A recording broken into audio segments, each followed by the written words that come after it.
Greetings, everybody, and welcome.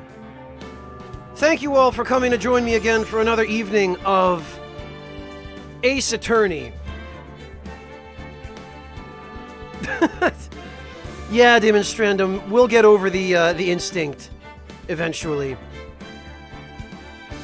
Alpaca, good to see you. Nix, good to see you as well. Hello, Ovan.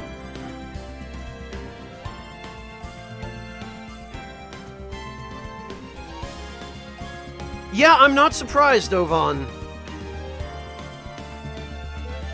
Just one more reason why YouTube is a garbage platform anymore.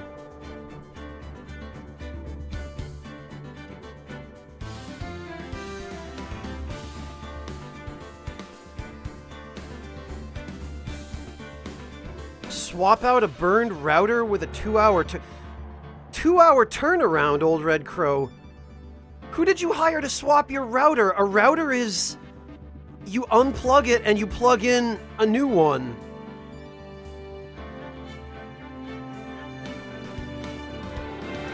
What? How?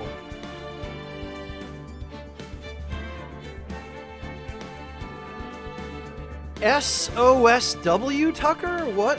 Huh?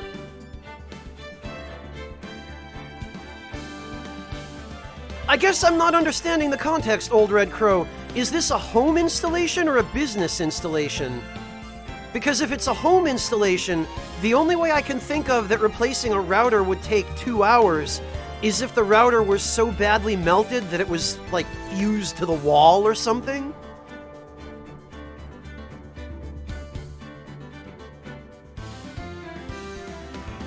Oh, okay, Tucker, gotcha.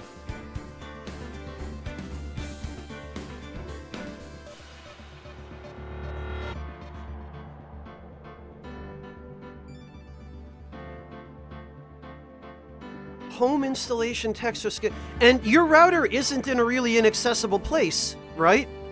It's just kind of there?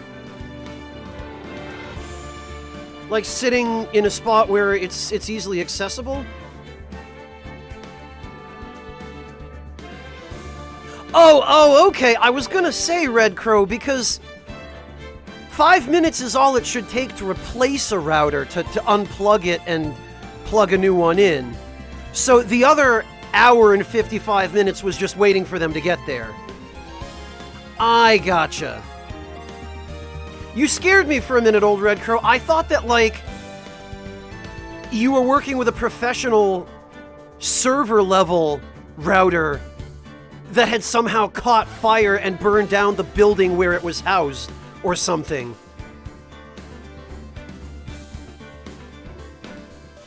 And that was why they needed 2 hours to dig it out of the rubble and replace it.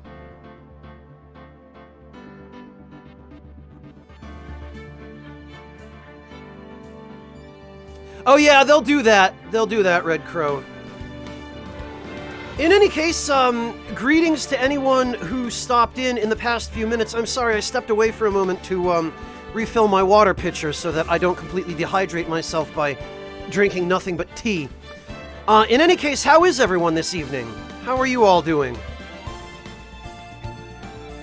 A little too much, unfortunately, Spooked Alec. Oh, you changed your username for October, did you?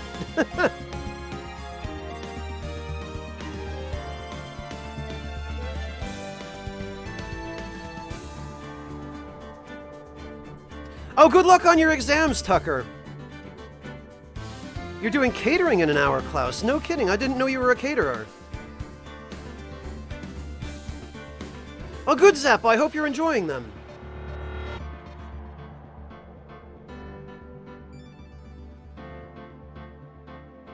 Oh, Code Vein, Dracolon. Yeah, I see a lot of people are playing Code Vein since it came out.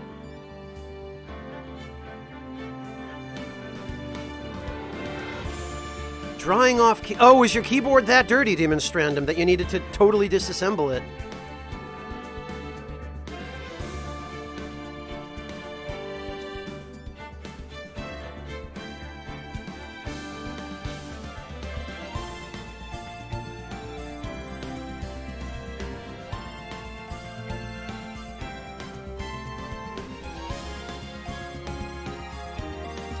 Oh, I'm sorry to hear that, Neffy.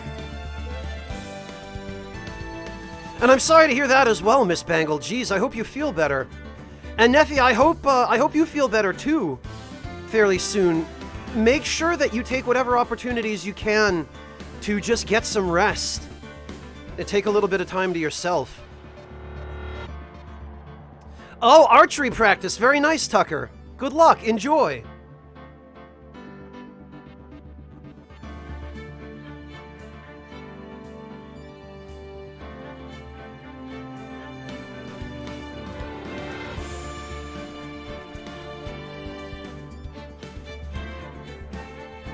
Yeah, Alex, of course.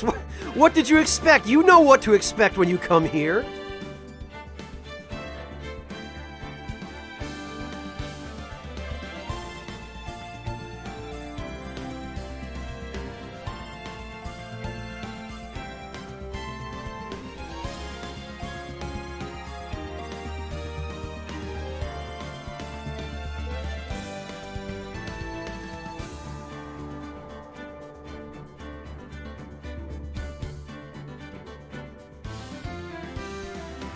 Oh, okay, Demonstrandum. Yeah, I know how that goes. Believe me, as a content creator, with the amount of time I spend on a computer.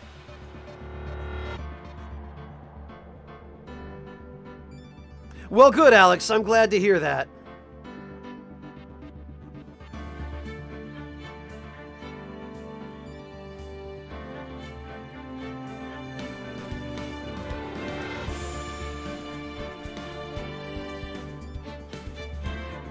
Well, Miss Bangle, but there's no reason you can't get some rest while also playing video games. That's the great thing about video games. And this is an argument I had with my parents constantly when I was a kid, is that if you're homesick anyway, as long as it's not something really, really serious like the flu or bubonic plague,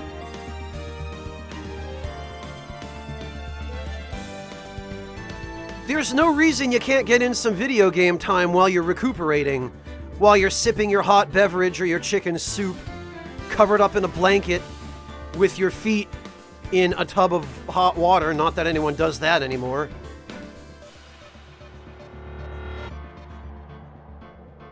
Oh, good, Mellis. I'm glad. Yeah, that's... I have a few pet peeves, Mellis. We'll just put it that way. Hello, Hanya Man. Welcome.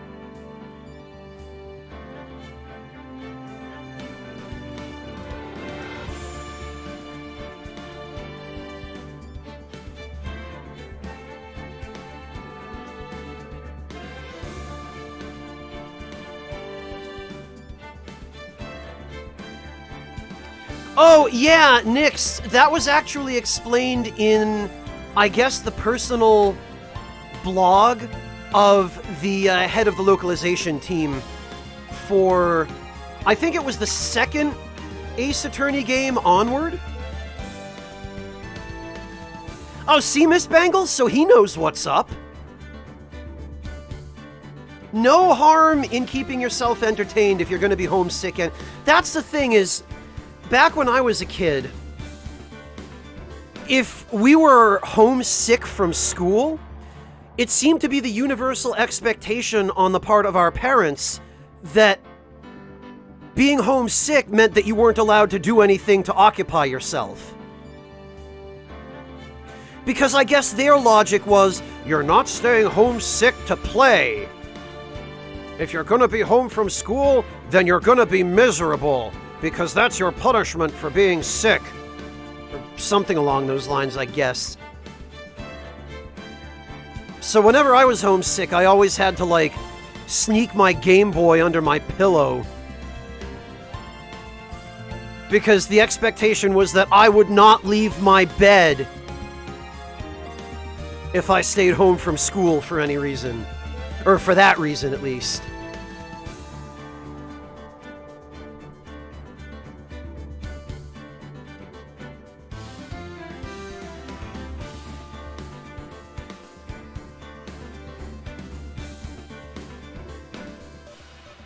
Oh, wow, Asylum Cat. Well, at least there was a bit of a silver lining there. Yeah, isn't it, Alpacalypse? I'm not 100% sure what exactly the point was that they were trying to make, because anytime either of them would stay home sick from work, they would be up and about doing stuff, and sometimes they would leave the house. So, it was just pure hypocrisy.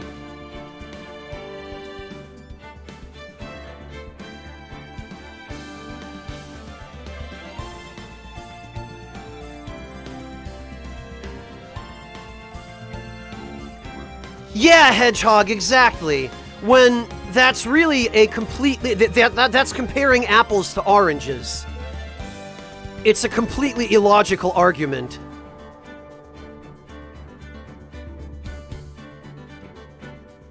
Exactly, Miss Bangle.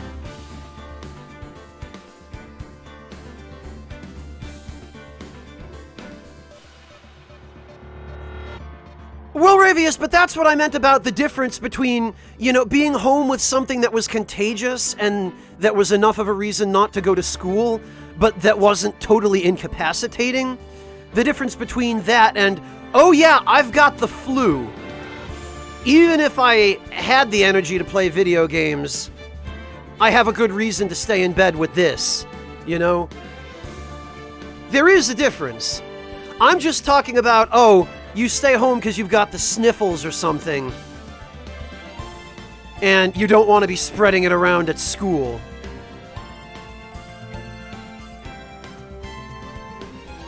Yeah, exactly, Alpaca.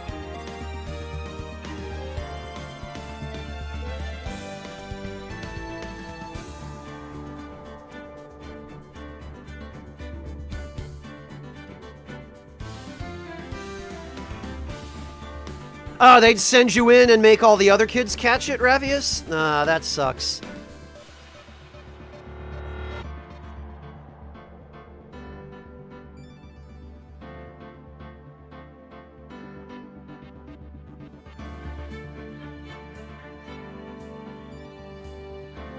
Well, Asylum Cat, it very much depends on the work you're doing, doesn't it?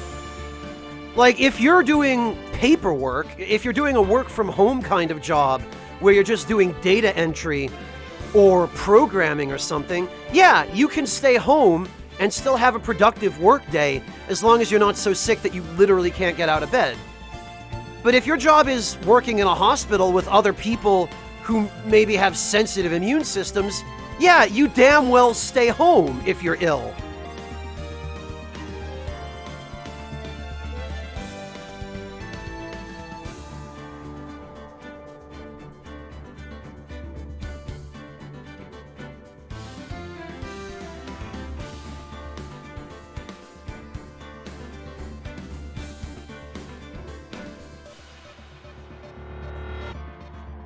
Ah, Sugar Crow! Ah, you caught me!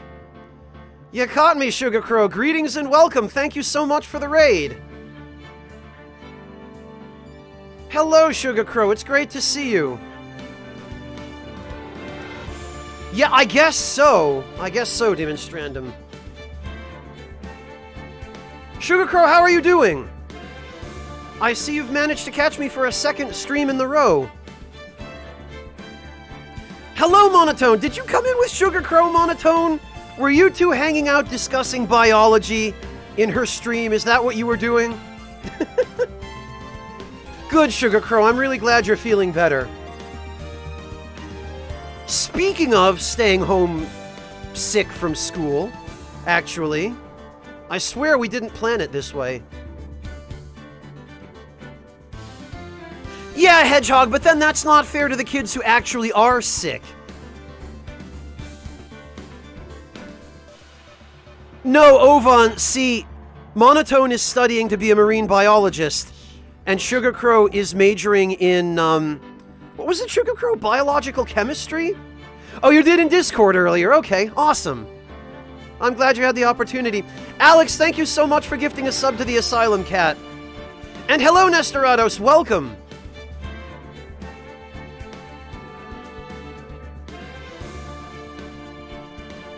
Yeah, Nix, when I was growing up in America, we couldn't just not show up at school and they would assume we were sick. Like, we had to have a parent call into school to tell them we were going to be out, or send a note in with us.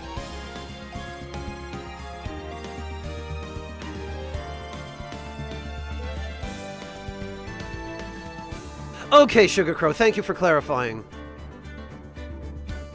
Yeah, like, Ravius, if you just don't show up at school and nobody calls in to forewarn them, then that might be worthy of, like, calling the police, because, uh-oh, Timmy never made it to school today, but we didn't hear from his parents. What happened? Did he get picked up by that pedo-bear driving that windowless van? We'd better do something about it. You know, it's that kind of... No worries, Nestorados. You don't need to apologize for that. The stream is here for you whenever it's convenient for you to show up. Not the other way around. Don't worry, man. I hope your move is going okay. Oh, good. I'm glad to hear that, Sugar Crow. I'm glad you're continuing to make friends in the community.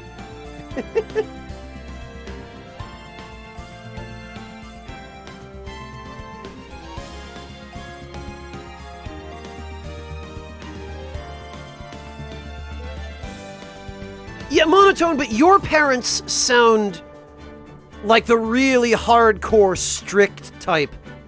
At least when it comes to school, and probably also when it comes to just life in general, from what you've described to me. Yeah, that's fair though, Nix, because if you're going to be out for multiple days, you should be able to explain it. One day at a time is one thing, right? Oh good, I'm glad, Sugar Crow. Oh, that's so sweet. Well, that's perfect, Sugar Crow. I'm glad you two get along so well. I'll tell you something about Monotone that you don't already know, Sugar Crow. He's really handsome. Both of them are police officers, Monotone? I remember you said, I think one of them was, but I didn't realize they both were. Geez, yeah, that would explain a lot.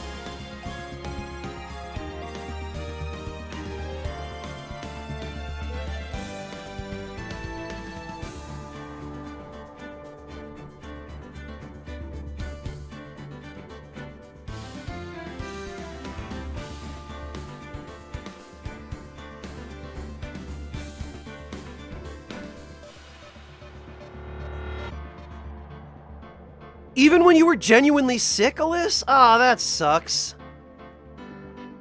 Parents and Monotone, genuinely, my heart goes out to you, man. That's rough. No wonder you're so happy to be out on your own. I don't blame you in the least.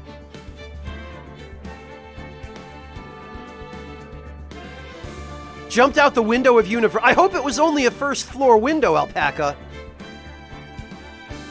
You are the first person I've ever met, Alpaca, who has literally jumped out a window to dodge a university curfew to go eat pizza. Like that. That's the kind of story you tell at parties.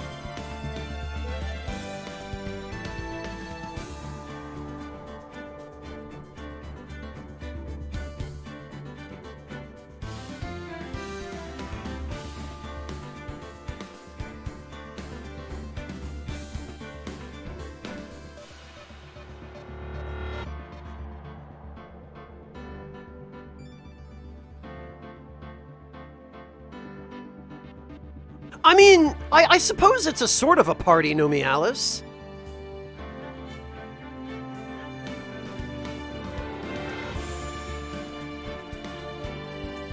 Boy, that's a mood right there, Demonstrandum, isn't it?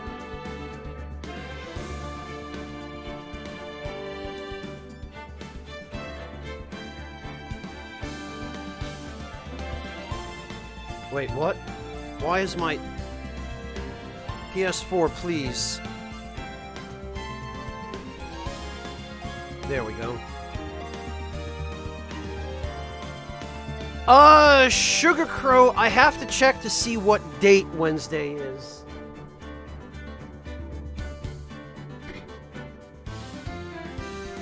Because I have a dentist's appointment on the 4th of October, which I think...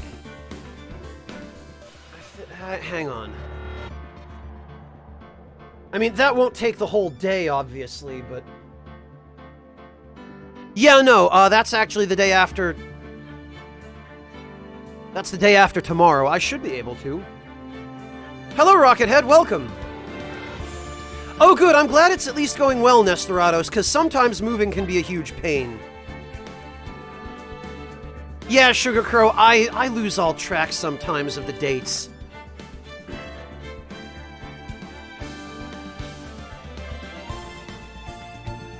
No, Monotone, it's not for anything major, it's just for, like, a tooth cleaning.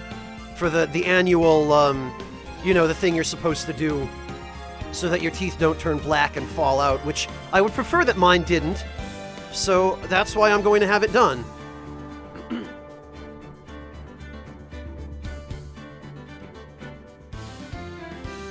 Oh, you don't have school on Thursday, so you... Well, don't mess up your sleep schedule on my account, Sugar Crow. Yeah, the annual tooth thing, Melis, that! I've forgotten what it's even called in English. Cleaning, I think.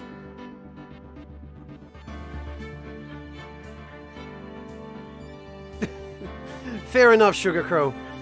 Alright, Alex. Oh, you're getting your student ID. Okay. No problem. Have a good night, Alex, and good luck with everything tomorrow. Thank you so much for stopping in. Well, Monotone, it's not exactly the way I would prefer to spend my Friday, but, you know, it's better than, oh, hey, I'm having to go get a tooth drilled or something.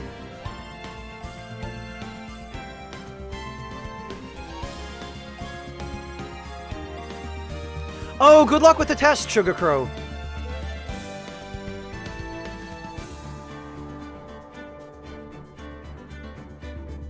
Prophylax? What?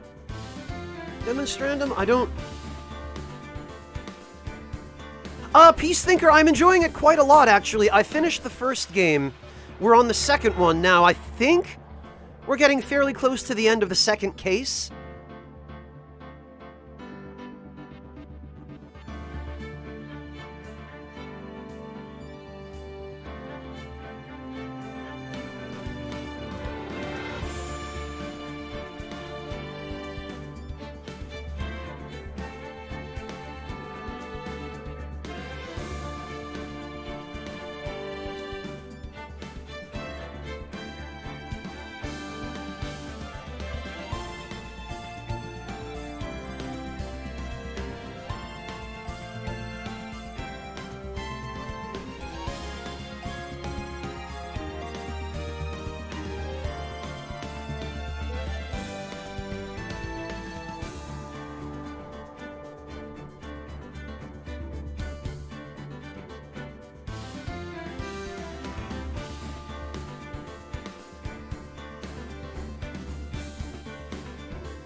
Oh, okay, Demonstrandum. I've never heard it referred to as that before. Because I tend to think of it in the English term as just, yeah, it's the annual tooth cleaning, or, you know. So I guess I just never went out of my way to, Oh, hang on. Old Red Crow, thank you so much for gifting a sub to Nestorados. I really appreciate that, and that now puts us at 574 subs. So we are actually, for the moment, doing okay as far as staying above the limit. So thank you, I really appreciate that.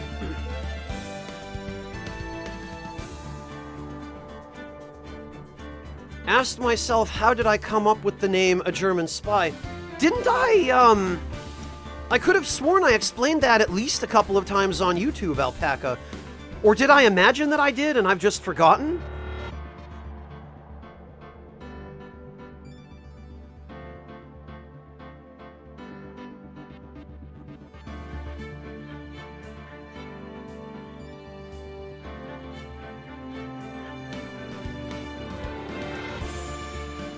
The Duke, you actually made it right on time. I was just about to get started.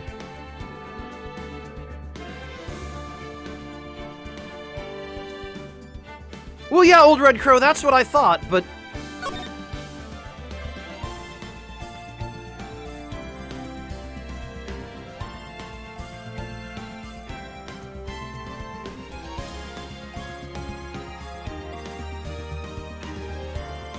Sometimes I forget.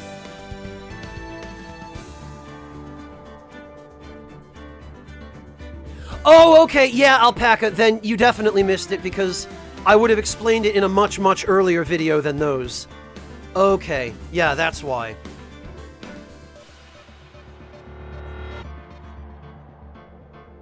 Well, a German spy basically comes from the fact that,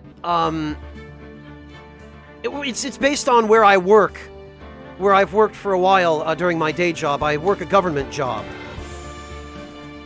A clerical job, mind you. None of the Hollywood, you know, fantasy spy type stuff, but, I work a clerical job at the Bundesnachrichtendienst. Just paper pushing, kind of a menial desk job, but nevertheless, it technically gives me the ability to say, yeah, I'm totally a spy, right?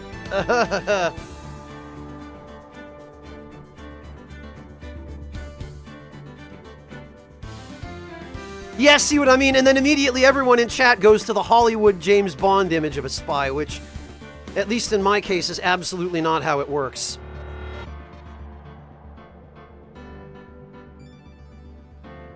Well, Zabroniath, that's not gonna stop people, right? Just look around you in chat. The lore just gets made up on the spot and it becomes canon no matter how much I try to fight it, so why bother? I'll let people have it. See, nobody even believes me when I say that I'm not James Bond.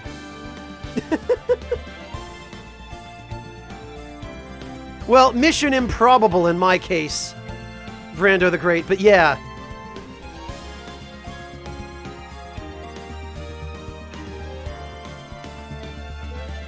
Ouch, Simone. Ouch, my pride. Well, thank you, Alpacalypse. I appreciate that. I'm glad enough people can tolerate my voice sufficiently that they feel like sticking around here.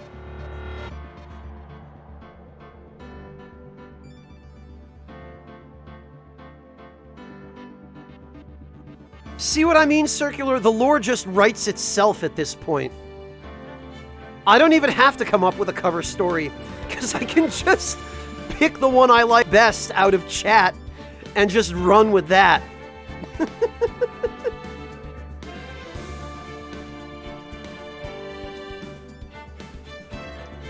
God damn it, Strandom. Well, people should buy his book.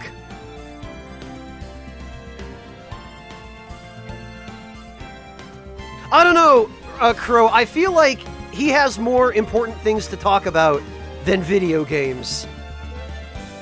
Oh, there always has been, Alyss. It's just that I didn't write any of it. My community came up with all of it.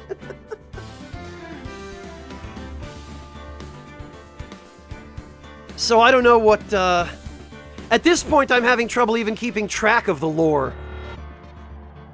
At this point, the lore about me is kind of like the lore of a bad game. It's like the lore of Dark Souls 2. It conflicts with itself and it makes no goddamn sense. And it's basically written by fans.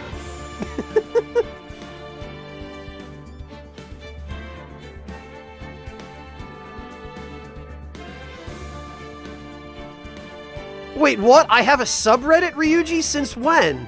Why did nobody tell me about this? When did that happen?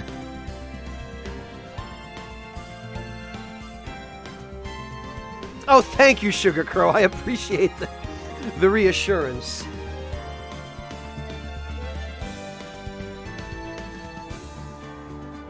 Oh, Nitch, don't worry about it. You're not late at all. As I'm sure you've started to figure out, it takes us a while to actually get into the game once I've started a stream. Because I get sidetracked just checking in with everyone and seeing what kind of evening everybody had. Making sure all of my beloved viewers are doing okay, and that if they're not, I've taken some time to try to cheer them up a bit.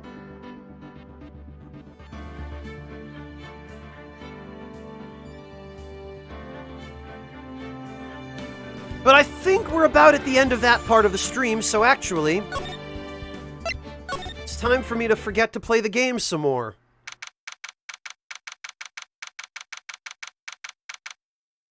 You know, Melis, you say that, but it's actually pretty true.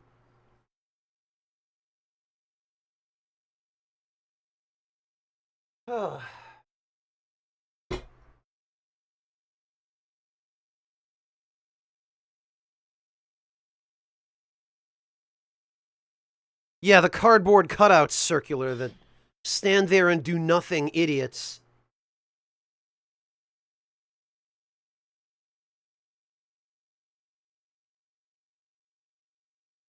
Alyss, I would like to congratulate you on possibly the most terrifying emote I think I've ever seen on Twitch.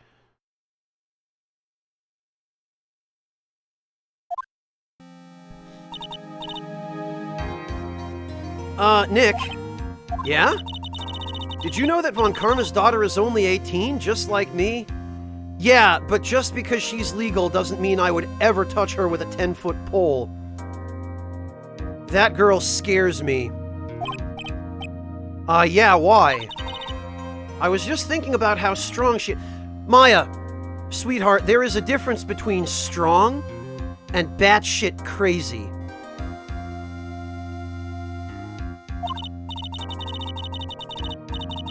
I mean, she's been in Germany all this time by herself, and she's so grown up. Yeah, because literally her entire life has been leading up to the moment of revenge that I am totally going to deprive her of.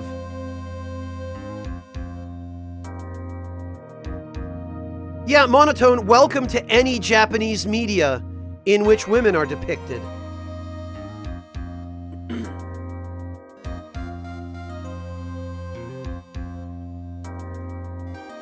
Sugar Crow.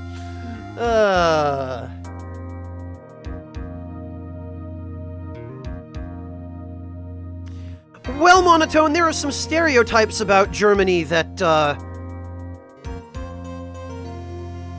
Germans are all these super serious, emotionless, humorless, almost robotic, strict, domineering, kind of alpha personality type people.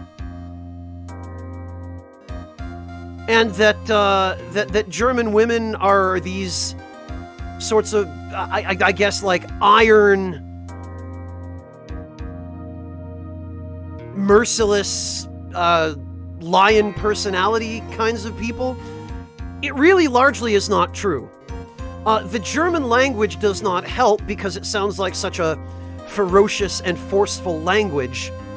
Like, even when you're telling somebody that, like, when you're giving somebody a compliment in German, it sounds like you're telling them to go to hell and burn.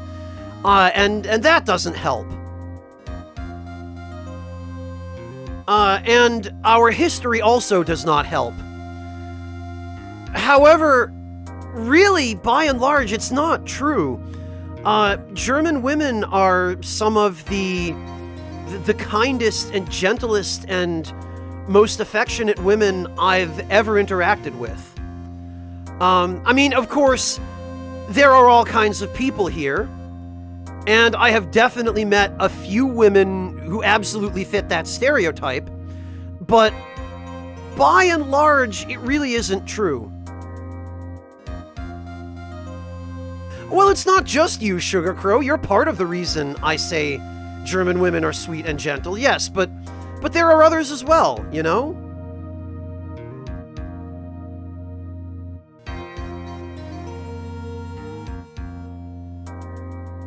Alpacalypse, if it's all the same to you, I stream in English for a very specific reason, which is that in German, I've never been able to get rid of my New England accent, and I get teased to the point of, like, being genuinely tormented by my colleagues.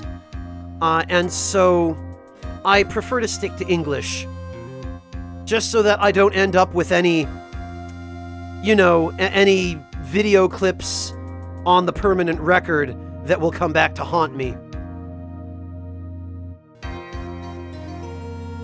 Well, Circular, no, those women I avoid like the plague.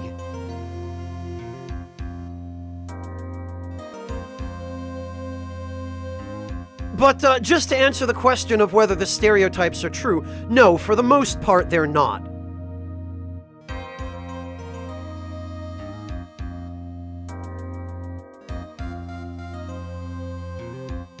Why is that, Monotone? Why do you say that?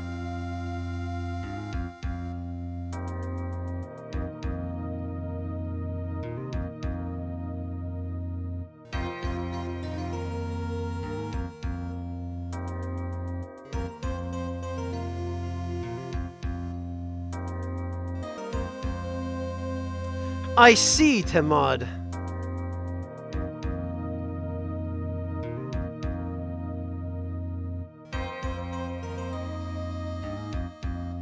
No, Monotone, not at all. Sugar Crow is genuinely really sweet, and you'll find that out when you talk to her some more.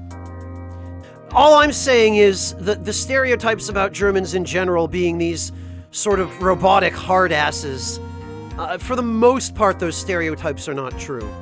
People in certain professions are more likely to be that kind of person. Like, German police? Yeah.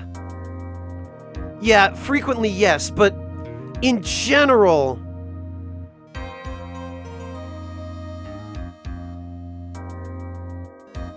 Monotone, having heard your accent via Discord calls, you have the accent that is considered to be general American. So your dialect, theoretically anyway, and I guess to some extent technically, is considered to be without accent, unless you're speaking a language that isn't English. And I can't vouch for that, because I've only heard you speak English. Yeah, some do, Sugar Crow, but they seem to be few and far between, at least in my experience. Oh, Mel, jeez. Well, I know Monotone will approve of that. Hello, Shersha, how you doing? You come bearing news related to Chai. All right. Do deliver this news.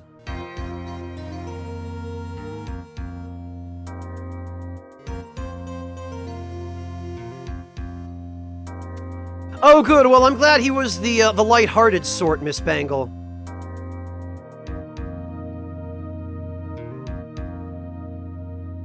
But yeah, no, for the most part, Germans are just like anybody else. We're just ordinary people trying to get by on a daily basis without the burden of our national guilt reducing us to just absolute sobbing fits.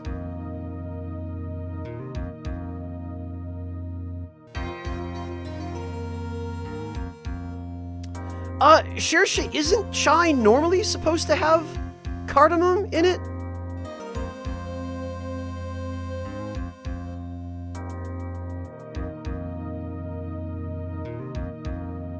Honestly, Nestorados, that's a good accent. A lot of people consider that accent to be, if not sexy, then at the very least attractive. So consider yourself lucky, Nestorados. You're doing okay if you've got the Dutch American accent. There are some accents that just do not work very well with the English language. And I'm not going to throw anyone under the bus, but...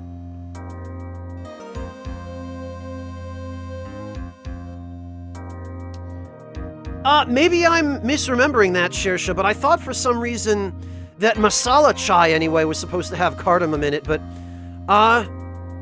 thank you for the heads up. I'll definitely, next time I make it, I will try adding some cardamom.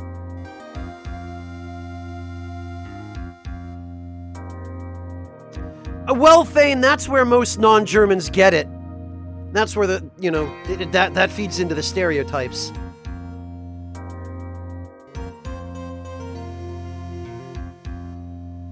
Oh, no kidding, Miss Bangle.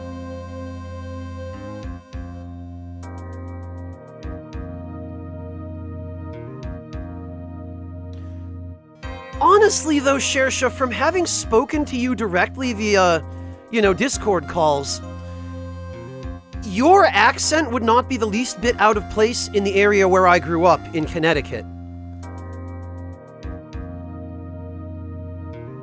Like, for you to just carry on a conversation with somebody, You have a native American East Coast kind of English accent that I don't think anybody, like, if they didn't know that you were born and raised in Pakistan, they would probably not be able to distinguish you from an American in terms of the way that you speak English.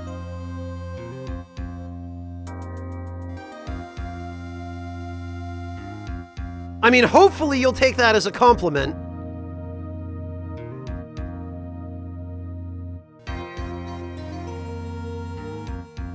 Well, Apocalypse, but you've got probably the Brazilian accent, you said? I believe I remember you saying that you're in Brazil, right? I'm not misremembering that? Oh, see what I mean, Shersha? There you go. There's your proof positive.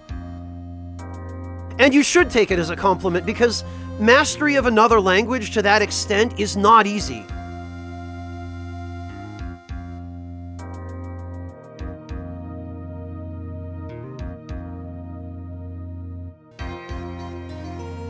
Seriously, Tucker? You've never left New Hampshire other than for vacation? Where did you go on vacation? Please tell me it was at least somewhere far away.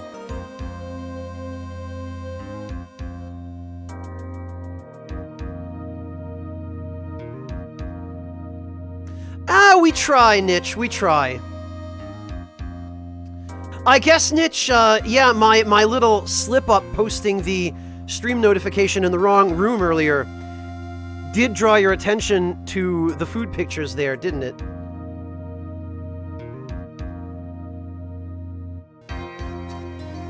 Well, Shersha, but, I mean, if you can at least communicate with other Pakistanis in the native language there, then you've got the most important thing you need, right?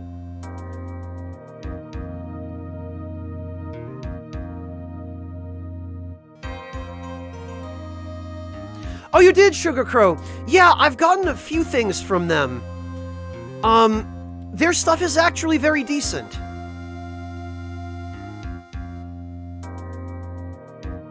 Furthest is Florida, Tucker. Okay. Well, Florida's far enough, so you've never left the United States then.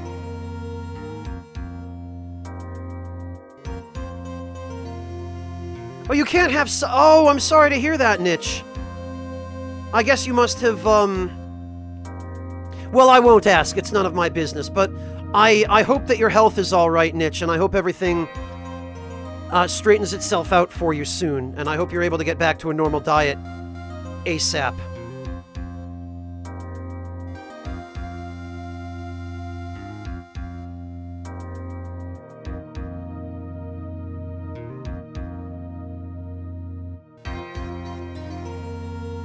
And yeah, Sugar Crow, I can actually vouch for their matcha. It's pretty decent, really.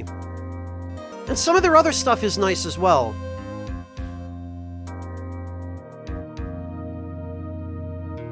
Yeah, true enough, Monotone.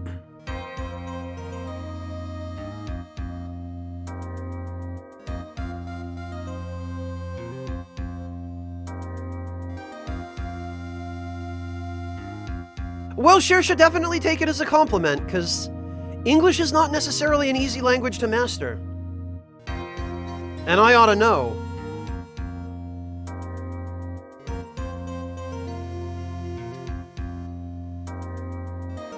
Ah, that's right, Frisian, okay. Yeah, Nesterados, the best way to learn a language is to consume media in that language. Oh good, I'm glad that one turned out to be good, Sugar Crow.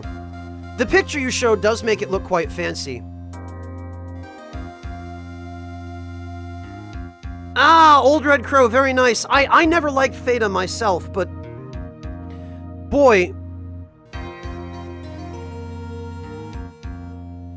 I do like some Greek food. I do recommend both countries, Tucker, whenever you have the opportunity.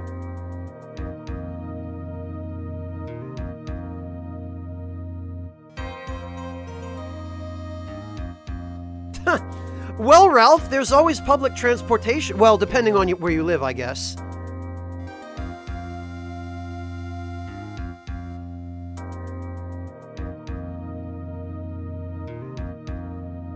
Yeah, no problem, Nitch. If there's one thing that I and my community happen to be passionate about, it's food. I mean, that's not the only thing, but...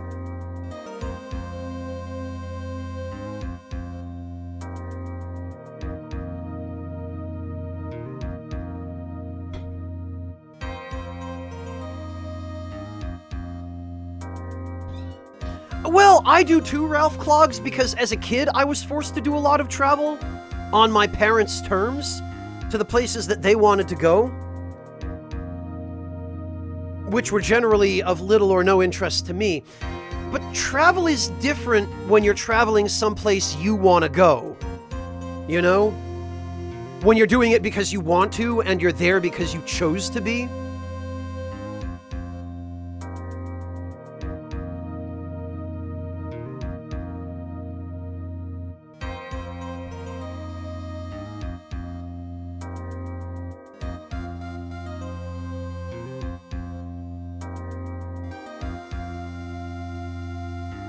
Oh, I'm really glad, Tucker, that that situation has improved.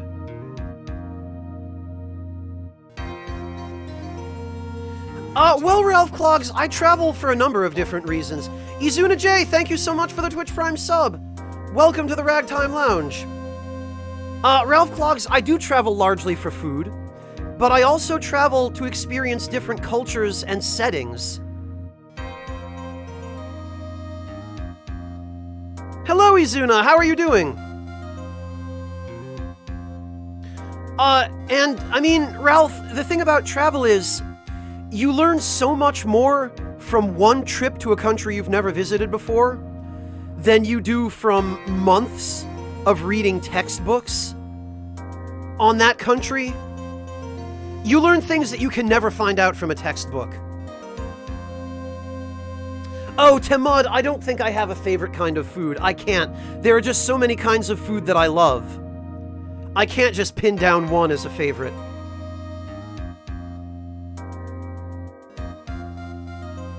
I really appreciate that, Shersha, but I have to genuinely ask you, is it safe for guys like me to visit Pakistan now? Like...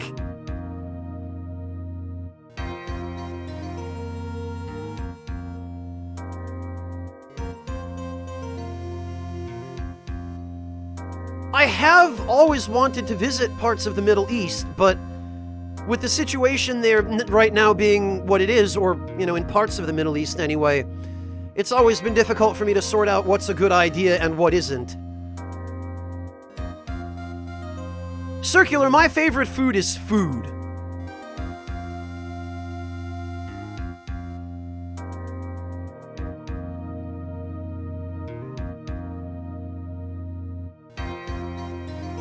Oh, yeah, Alpacalypse, you know, you're not the first person to mention that to me.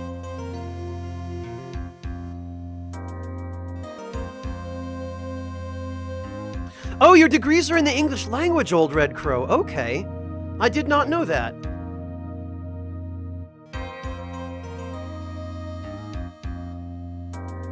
Well, Nesterados, I do that! Are you kidding me? That's... I meticulously research any place that I'm thinking about traveling to. And one of the first things that I check after checking how safe the area is, or any other, you know, considerations that need to be made in terms of, local customs or things that I should be aware of, is to check the quality of the restaurants.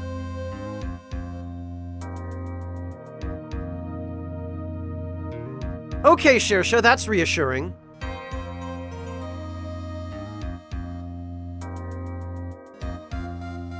There you go, Alpaca. I will get on board with that statement, Alpaca.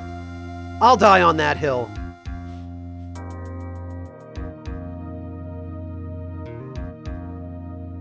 Ah, okay, Old Red Crow. I gotcha.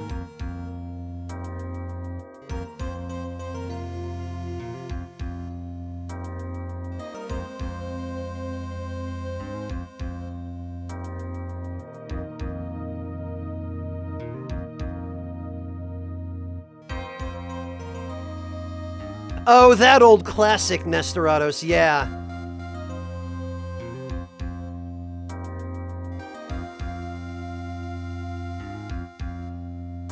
Yikes, Shersha. That's a little bit less reassuring.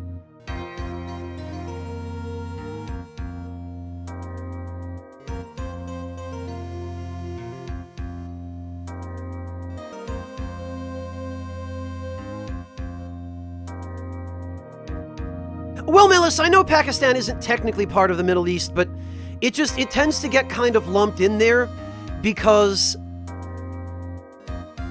there's a lot of cultural exchange between that region and the actual Middle East.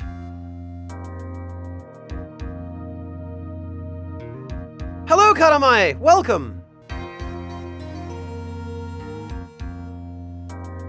Oh, gotcha, Shersha, okay.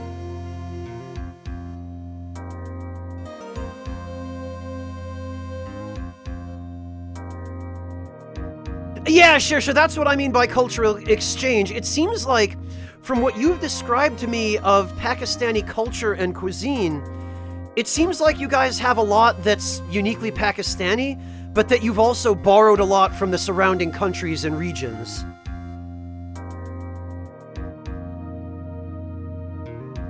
Because, yeah, you took the words right out of my mouth, but I remember you describing to me some food that you really enjoy, that I guess you eat on a fairly frequent basis, that I remember having in Indian restaurants.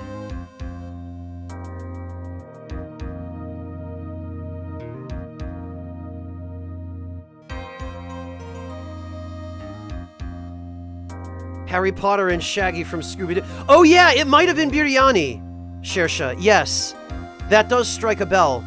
That might have been it. I love that you remember that.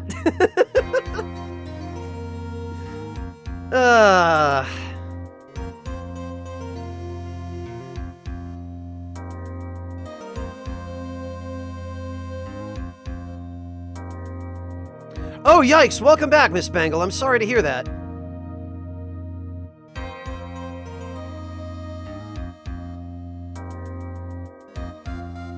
Oh, yeah, sure. We've got stuff like that throughout Europe, and where I grew up in America, there's plenty of it, too.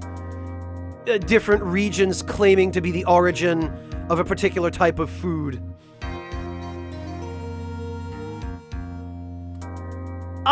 Timud, there are worse things you could put in an omelet, but there are definitely also better things you could put in an omelet. Oh, congratulations, Shersha. How did it turn out? Now that you're doing your own cooking, now that you don't have the hired help. Oh, you used a roadie mat, but that's fine. That's fine. Those kinds of things help, but you can still mess it up if you really, if you're a completely hopeless person in the kitchen. So that shows that you've got some promise, some potential. How did it turn out, Shersha?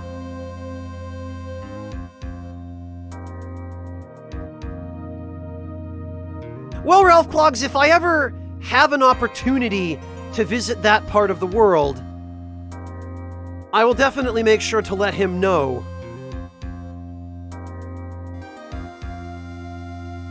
Thinner, denser, and crispier, but it was good. Okay, well, that's a good start. Bacon cheddar brats. Well, that I approve of, Timod.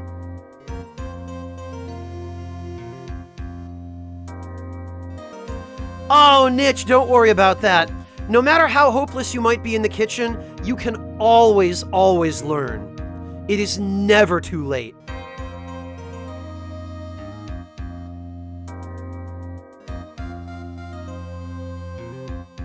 And I should know, because it took till I was around 18 before I started learning. I was hopeless before that, but then I took a culinary arts class in my last year of high school, which changed everything.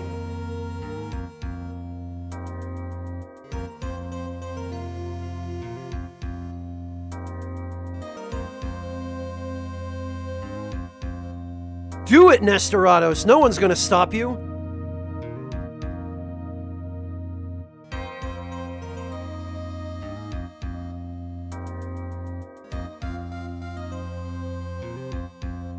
Hello, breakfast. Welcome.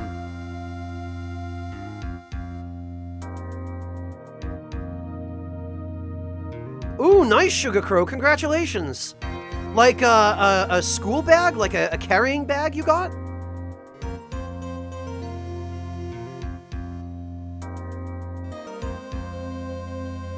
Yeah, go for it, Tamud. Sure thing. I've heard that, Alpaca. But I don't think I've ever heard an explanation as to why that's the case.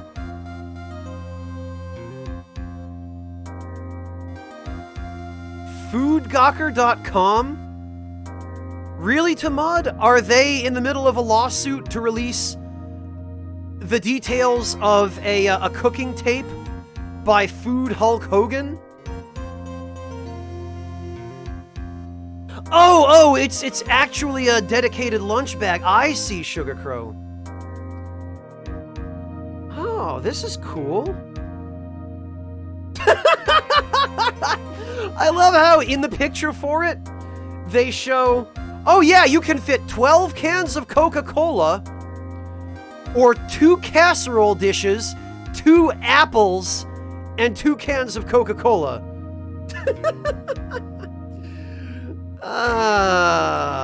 Oh, that's hilarious.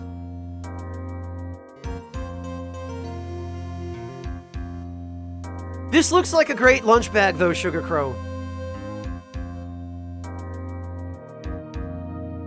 Oh, I see. And yeah, when they give the picture for scale,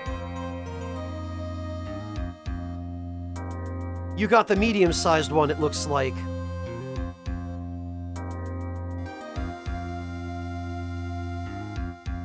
Yeah, this looks like a really nice lunch bag, Sugar Crow.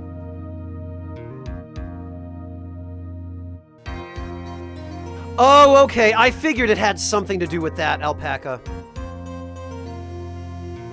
Have a good one, Tucker. Good luck.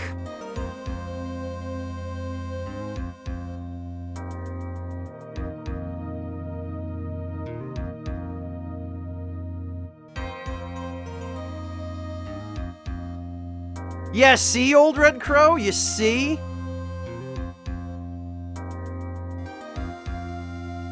Breakfast, I think you've been reading a little bit too much of I Have No Mouth and I Must Scream.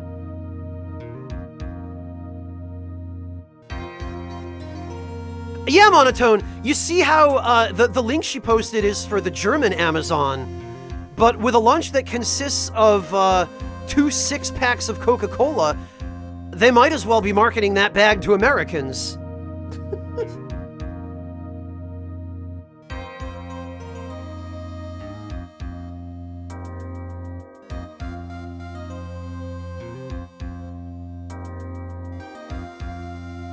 Oh, gross, Monotone, gross.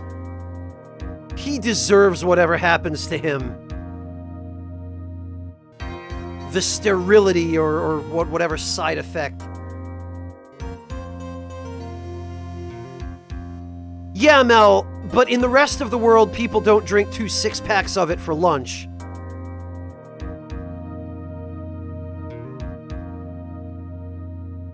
I was gonna say, Sugar Crow, and it's also not in metric measurements.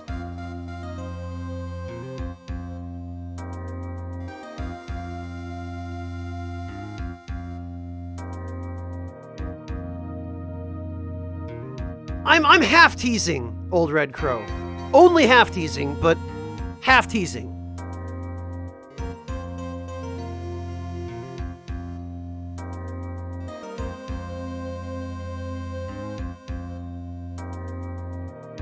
Tell you what, all this talk of Mountain Dew has made me want to drink not Mountain Dew. I'm gonna have some tea, actually.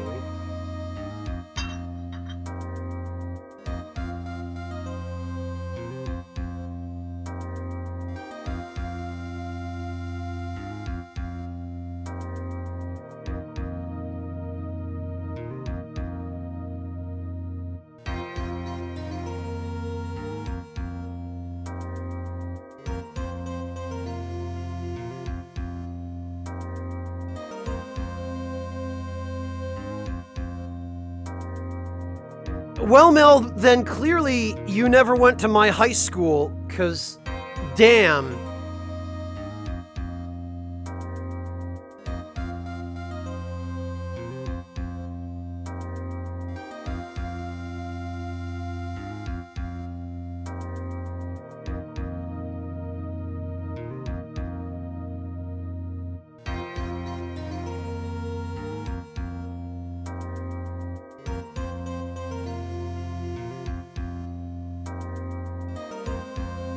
Oh, nice, Sugar Crow. I mean, Sugar Crow, Shersha. Was gonna say that the cheese and onion pie, that's, that sounds like a winner.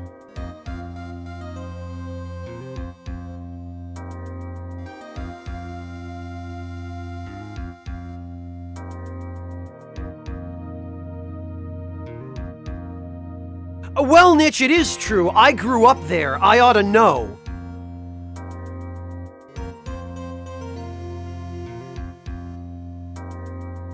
And one thing that you tend to notice a lot, especially when you go from America to Europe, as I did, is that portion sizes in Europe are, by and large, significantly smaller than they are in America. That much is definitely true. Ah, very good, Shersha.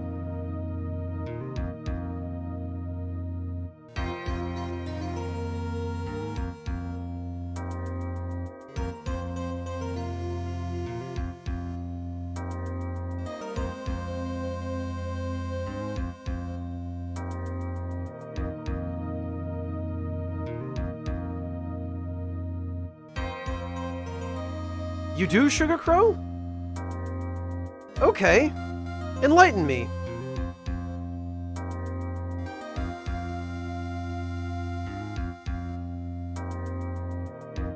Well, old Red Crow, there's nothing stopping you.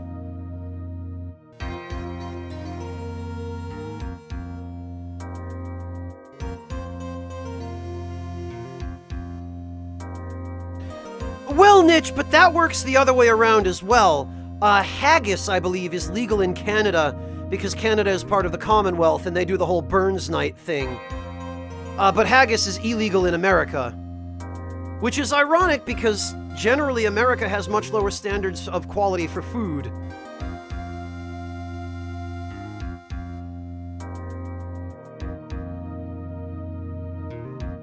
Yeah, Alpaca, and it's true.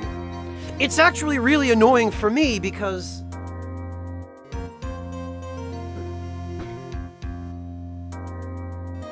like, if I'm trying to get lunch meat for a sandwich, pretty much the only way they sell that in German grocery stores, unless you actually go to a butcher, is they sell it in those little, the plastic packs with like 8 slices, individual slices of cheese for like €7. So you're paying literally almost $1, like a US dollar per slice of cold cut for that kind of stuff. And they're so small because I guess the idea is that in Germany, you don't make a sandwich piled up with that stuff like we always used to in America. You take some bread and you just put 1, maybe 2 slices of cheese, maybe 2 slices of salami, and maybe a couple of pickles, and then that's your sandwich. And it's like, going from America to that was actually pretty difficult.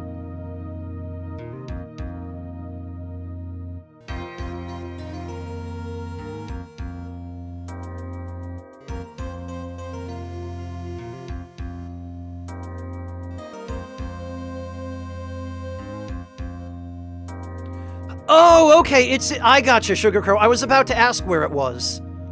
Okay, so it's a local place. Very good, though. I'm glad you've got a place like that near you. 'Cause everyone should have one.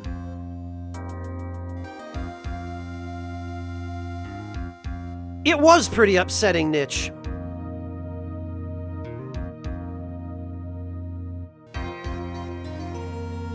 Yeah, Nestorados, that kind of stuff tends to be really overpriced here. And I mean, it varies. You pay typically, I think, about 4 to 7 euros for the individual packs of the cold cuts, depending on the quality of the cut, But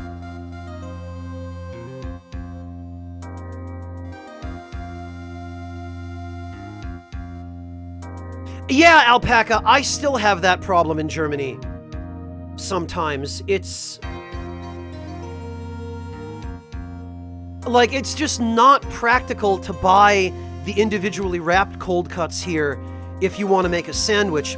The thing is, compared to America, where, in America, the majority of any of the big grocery store chains will just have a deli counter. Here in Germany, especially in the cities, grocery stores tend to be a lot smaller. You'll go to, say, a Lidl or a Rewe, or if you're really wealthy and you can afford to spend the money at a place like Al Natura, which has all the organic stuff and all the, fancy food with the organic kinds of quality levels. Yeah, we have Aldi here as well, Timud. But Aldi's tend to be a little bit bigger. The grocery stores that you tend to find in the cities are generally smaller, and a lot of them don't have the deli counter. They'll just have a cooler case, of which maybe 1 or 2 subdivisions are dedicated to cold cuts. And they'll only have the prepackaged, individually wrapped stuff.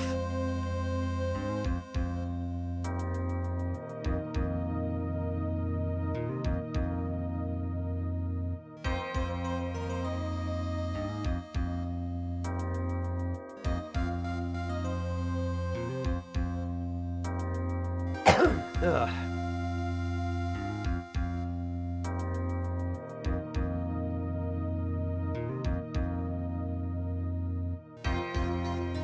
Interesting, Shersha. There's a curious idea. Yeah, Nitch, to some extent, it does boil down to the difference in quality, having to do with the difference in price.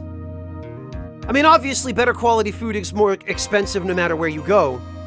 But the baseline standard quality stuff, even here in Germany, on its own, just because of EU quality control standards, and to some extent also just German quality control standards, is somewhat better anyway.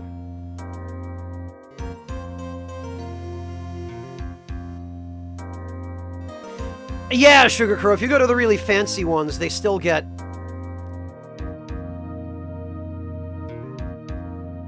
Oh, I'm doing all right, thanks, Nitch. I'm kind of tired and I have no excuse to be. But... well, it's kind of that way throughout Europe, Nestorados. At least throughout the EU.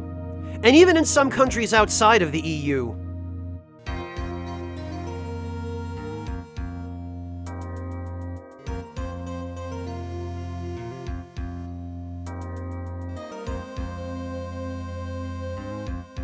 Oh, I'm happy for you, Demonstrandum. I don't drink, but...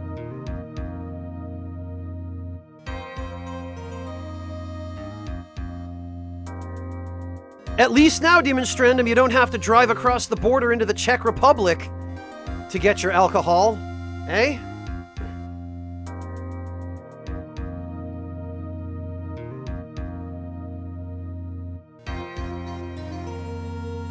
And breakfast, I don't know. I honestly don't drink soda these days. If I'm going to drink anything sweet, which is still fairly rare for me, I'll get fruit juice. And I'll tell you what, good fruit juice is another thing that's difficult to find in Germany. I've always complained about a lot of food in America being processed and full of additives, but there's some stuff in Germany that's that way too. And I think because of this country's attitude toward fruit juice, it's really hard to find fruit juice here that isn't full of added sugar or, that's just all natural unadulterated just fruit juice, you know? It's really, really hard to find 100% juice here to begin with. And then it's hard to find it without added sugar.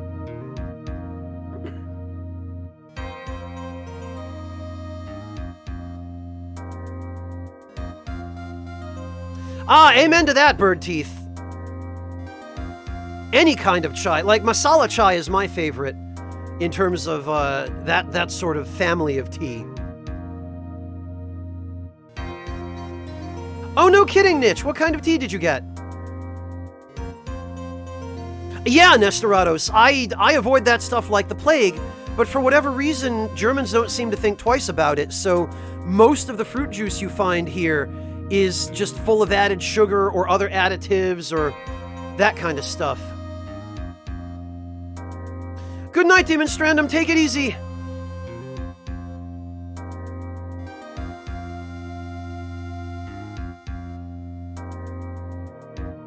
Ah, Ghostly3, welcome. Thank you so much for stopping in. I'm glad you're maybe the third person YouTube has actually shown that video. It's kind of sounded to me like YouTube went out of its way to hide that video from my YouTube subscribers.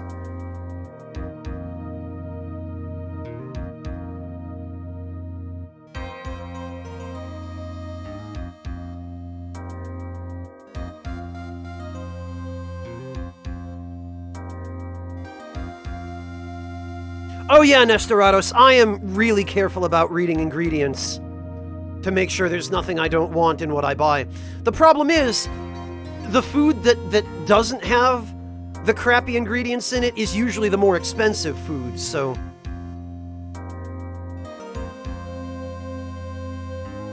When I have an opportunity to record some breakfast, which generally I only do when I'm traveling, and I would definitely like to do more traveling, but...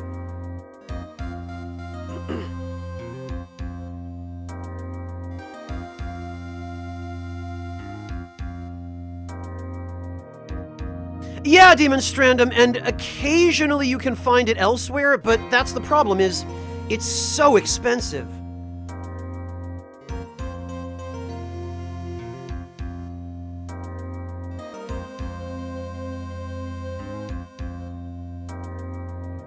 Honey, vanilla, chamomile, mint and chamomile, and peppermint. Oh, okay, Nitch, interesting. I hope you enjoy those.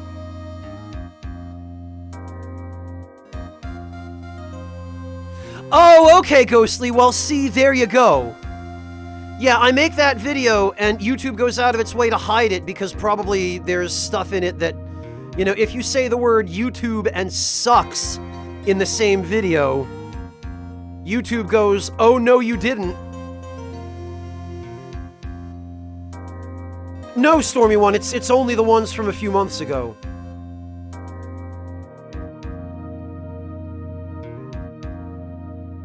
Probably Zabroniath at this point.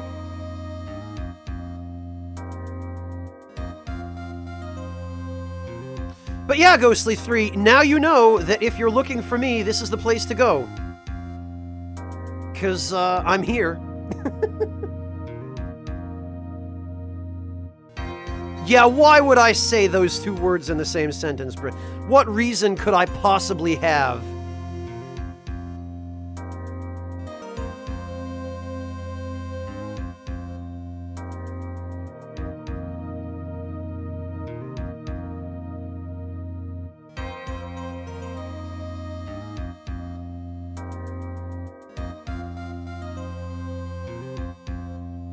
Alpaca, plans change, okay?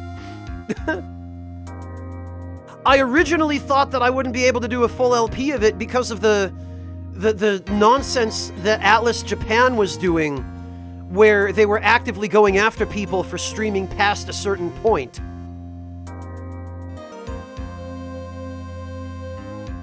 But then it turned out I figured out a solution to that.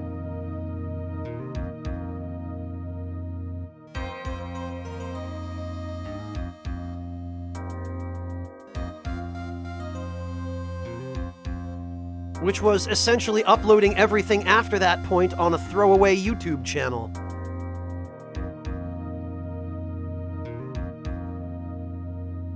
You know, Nitch, it's interesting you ask that. My Discord, I deliberately set it up with voice chat rooms. They don't seem to get that much use, but I think it's because mostly people just use private calls. I mean, I tend to find that when I join one of the public rooms on my Discord, typically as soon as people see that I'm there, that room fills up with like 15 or 20 people immediately. And in some ways that's nice, but with 15 or 20 people talking, it then becomes impossible for us to understand what everyone else is saying. I kind of assumed that people would use the public rooms to set up stuff like, oh hey, someone's doing a Monster Hunter hunt. Let's use the public Discord room for that. If people from the server want to join in and go hunt some Kirins or Rathaloses or something. Yeah, exactly. I kind of figured people would use them for that niche, but it never occurred to me that it's sometimes easier for people to just use the private calls instead, which appears to be what people are doing. The last time we did use one of the public rooms for that niche, go figure, it was food related. There was someone who was fairly new to the server whom I haven't heard from in quite a while, and I really hope he's okay, because I liked him. He seemed like a really nice guy. He was a young guy in his early 20s who had just moved into the city of Boston, which is a place where I have a lot of relatives and where I spent a lot of time growing up. So I know the city pretty well, and it has a special place in my heart. You know, it's that kind of place. And he was asking for recommendations on local restaurants that he could order takeout from, because I guess he was a college student in the city at that point. And so what ended up happening was that I joined him in the dining room public voice channel to give him some recommendations, and then like 15 other people dropped in when they saw us in there. And also ended up giving him suggestions. And we ended up pointing him toward a Vietnamese restaurant from which he ordered a bowl of pho. And then it ended up being like the 15 of us there teaching him about Vietnamese food and how, okay, well, you got the broth separately from the vegetables and the other stuff. So you add the vegetables to the broth and you mix it up, and then that's how you eat it. And this is what the other stuff is that you ordered, and this is how you eat that. So that's the last time I participated personally in the voice chat in the public voice rooms on the Discord niche.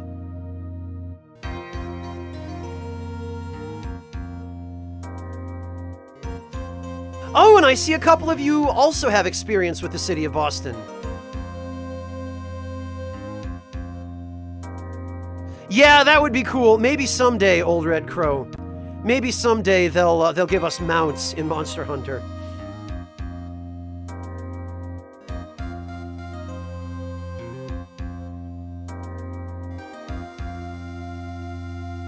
Oh, well, there you go, Nestorados. That's what that's for. That's the main purpose of the game room, is if you want to get people together to do stuff like that, hey, come on, Discord members, let's go on some hunts. That's what it's for. Oh, I'm glad to hear that, Nitch. I mean, I personally, if members of the Discord want to talk to me for anything, I do my best to make myself available. Either, you know, if people want to just send me a PM about something. Typically when people do, it's because either they're having a rough day, in which case I try to cheer them up, or it's because they have a specific question about something where they want either my advice or just my input or my opinion on something. And, you know, I do my best that during the time when I'm available, I try to, you know, make sure that I respond to those as quickly as I can, so...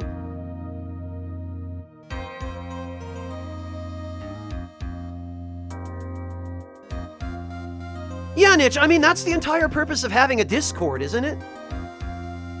Is so that my community has access to me during times other than when I'm actually streaming or something.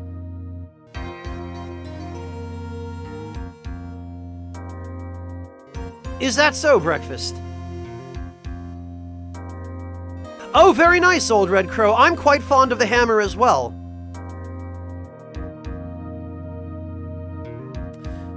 Well, Niche, in fairness to other content creators, people with communities multiple times the size of my own have maybe a little bit more trouble offering that, because just due to the number of people in those communities, there is literally always somebody messaging you. And, you know, as the community leader, you're just one person, and the more people you have doing that, the harder it is to get to them in a timely fashion, you know? But I'm kind of lucky because even though my community is relatively small, people in my community are disproportionately supportive compared to other communities on average.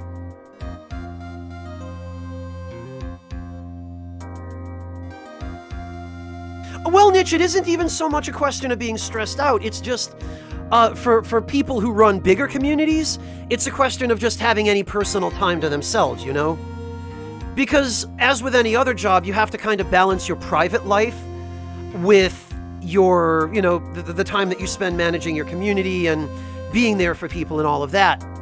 What I have discovered personally, however, is that even when I'm doing something else, as long as I am home and at my computer, which I pretty much always am when I'm home and, you know, not asleep or cooking meals or something like that, when I'm at my computer, even if I'm doing something else on the computer, I've got a monitor with Discord right next to me at all times.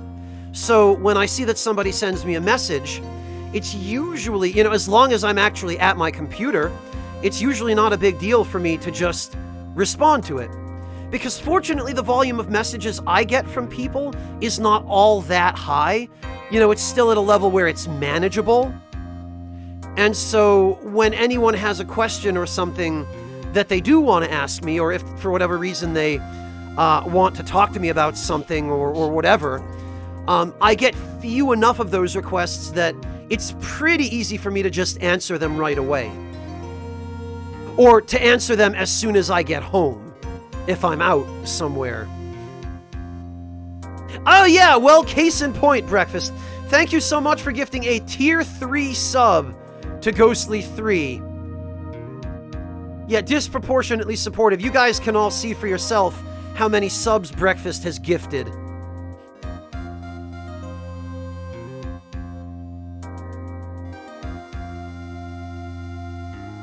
What do you mean, Sugar Crow? To me specifically, people will spam messages? Or you're talking about the bots that are sending people spam messages? Which one of those are you referring to, Sugar Crow?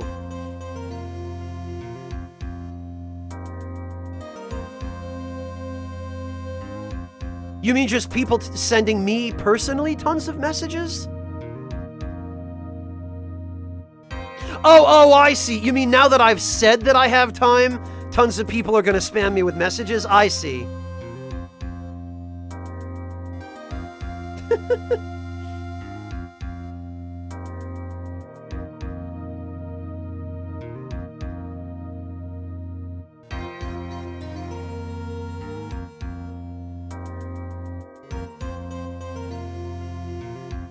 Honestly, Sugar Crow, for me it works out perfectly this way because I don't have a lot of energy for in-person socializing. When it comes to socialization, there are two different kinds of people, right? There are the people who are extroverts, who basically recharge their energy by socializing, and for whom socializing is a revitalizing experience. And then there are people like me, whom it costs energy to socialize. You know, for me to go out and spend one evening in person with, say, co-workers or what few friends I have that live anywhere near me, one night of that drains my social energy for the entire week.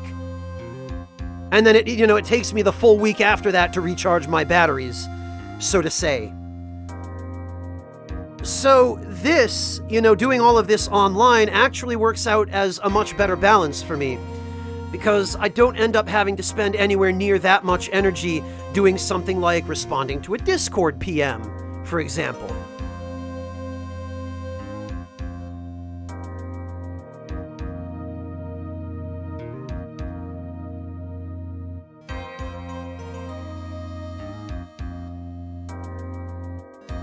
Yeah, Old Red Crow, the ambiverts are few and far between.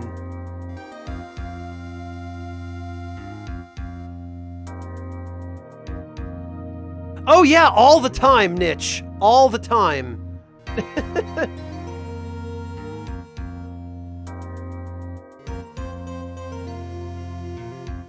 Well, Breakfast, the skills are about as min-maxed as I can get them at this point in my life. It's just that it's the energy that I have available in reserve with which to use those skills is limited. I mean, Loki, yes, but I can't guarantee that people won't judge you for it.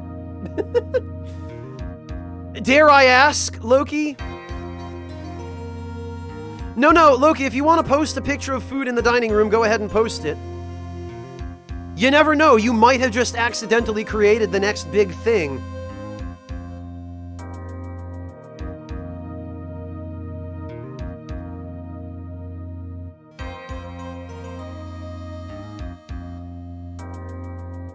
Well, Asylum Cat, but join the club, right?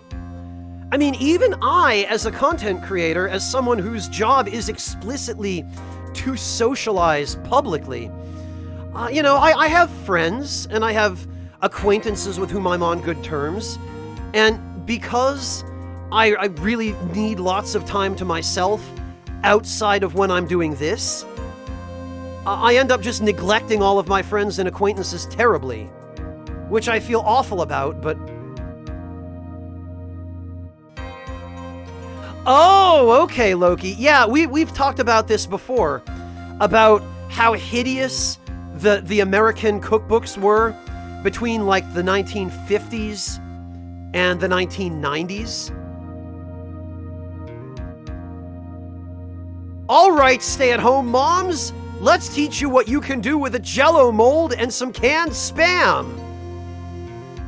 Christ.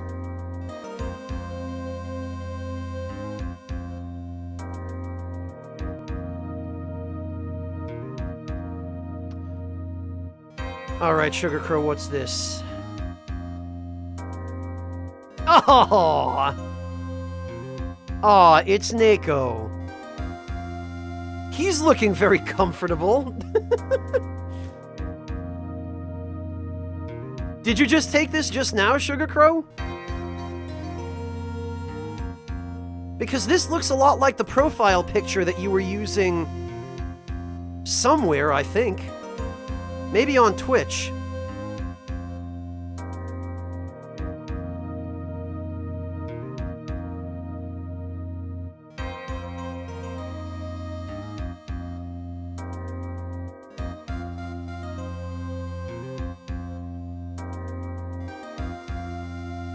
Yeah, Mel, exactly. Stuff like that.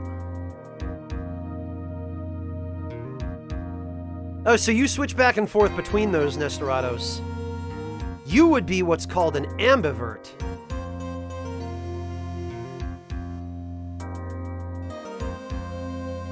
What's one of New England's legacies, Monotone? The Jell-O mold?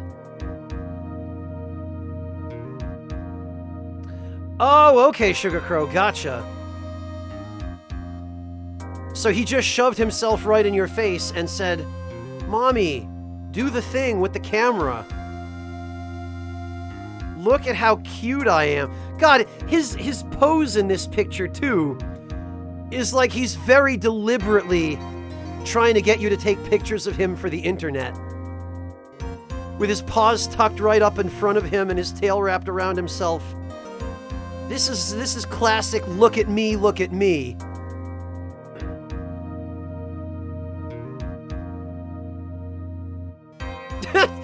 Doesn't he, Monotone?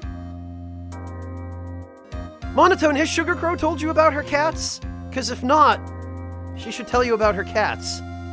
Because they're so cute.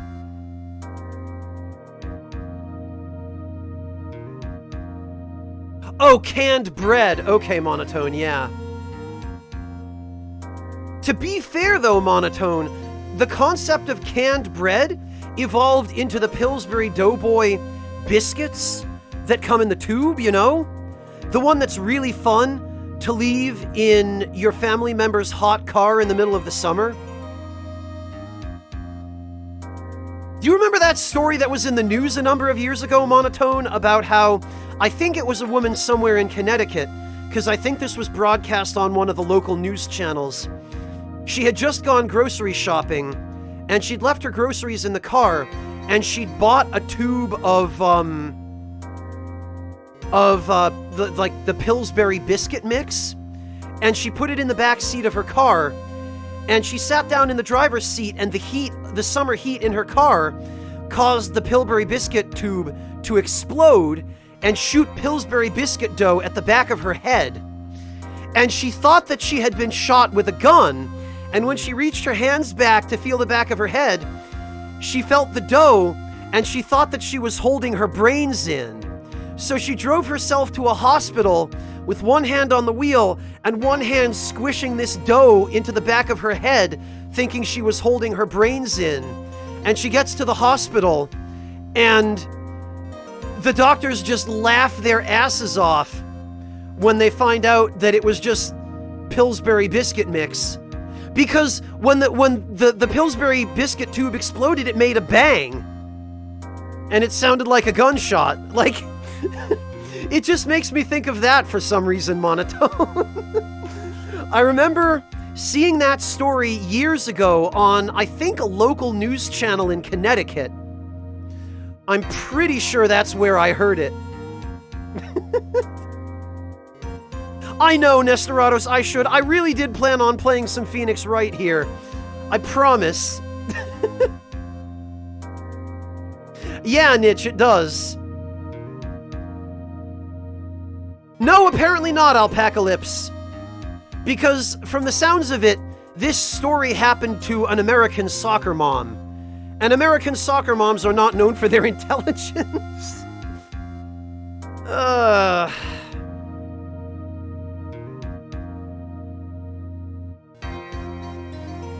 Alright, let's see.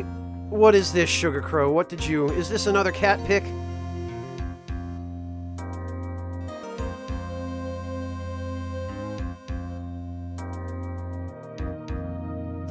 Yeah, Monotone. If they were officers of the law, then they probably would.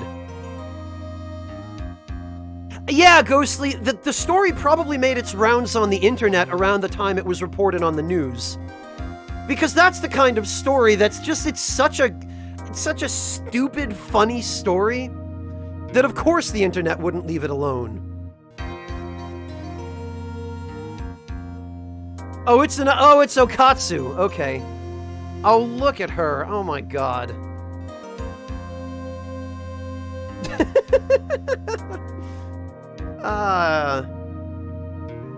And for the record, Sugar Crow, to anybody who might be wondering, both of your cats are British Shorthairs, is that not so?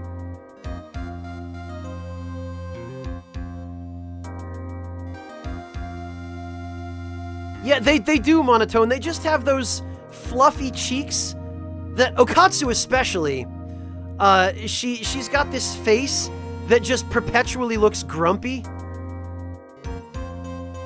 But grumpy in an adorable way where you just want to pinch her cheeks and snuggle her.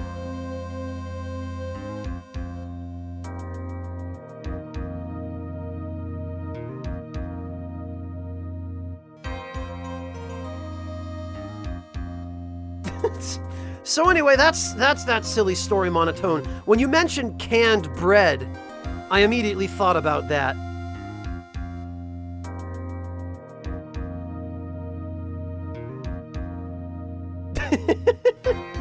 They do, don't they, Monotone?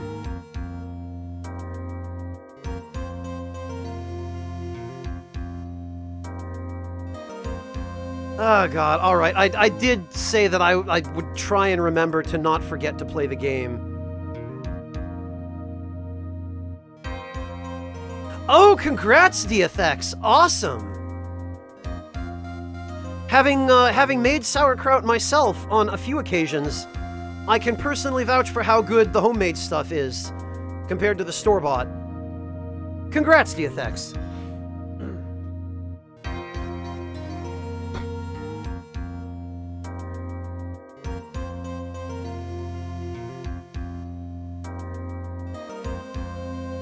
Oh, you're leaving now that I'm playing the game, Breakfast. Thanks.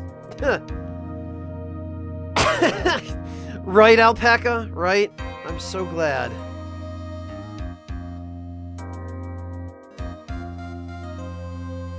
Alright, I think Maya was talking about Franziska von Karma. No, Old Red Crow, you guys can keep talking about it in chat, and I'll come back to it from time to time, I'm sure. Someone will sidetrack me eventually. One of two things is going to happen. Circular predicted it. Is that either someone's going to gift a bunch of subs or someone's going to ask me about food.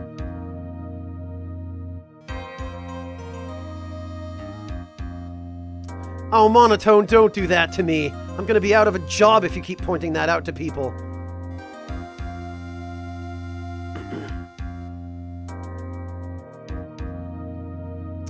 I figured it was probably changed in the localization, Melis.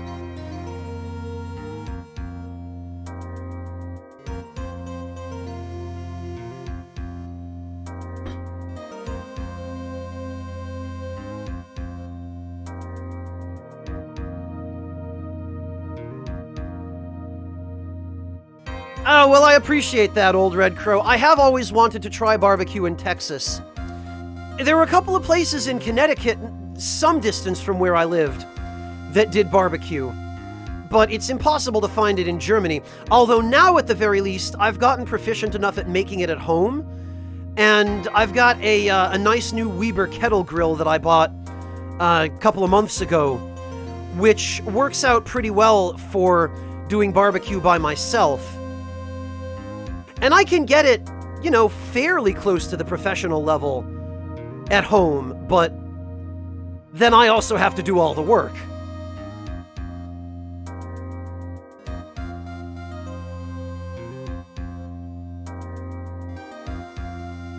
Haretsu, you really like pushing Cooking Mama, don't you?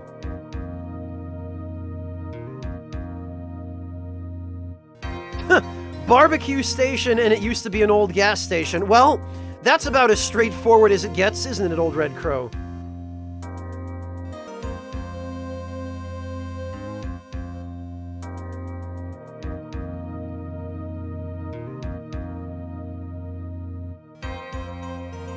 Well, Breakfast, you say that, but actually, genuine bloody arguments and fights happen over barbecue in the American South.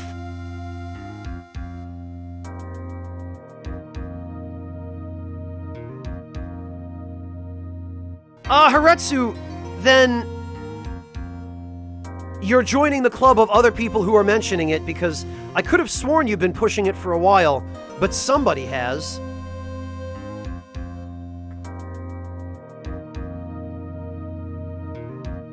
Oh, I bet, Alpaca, I bet. Yeah, Nitch, people in the American South take their barbecue very seriously.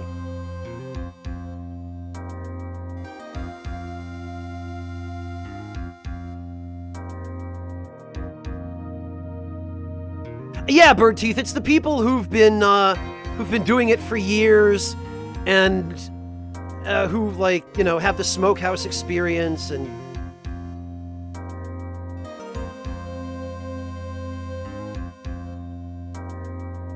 Ah, very nice, DFX. You can actually make your own smoked meat on a grill. That's what I've been doing. It's actually really easy. As long as you're willing to keep an eye on it.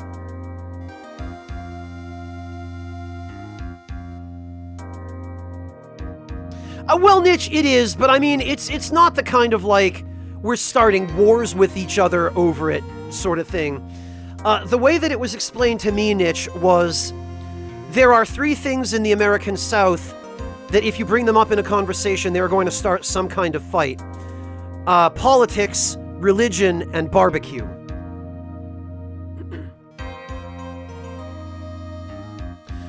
It doesn't stand for anything, Ralph Clogs. It originally comes from, I think, the Spanish word barbacoa, which then was corrupted into barbecue.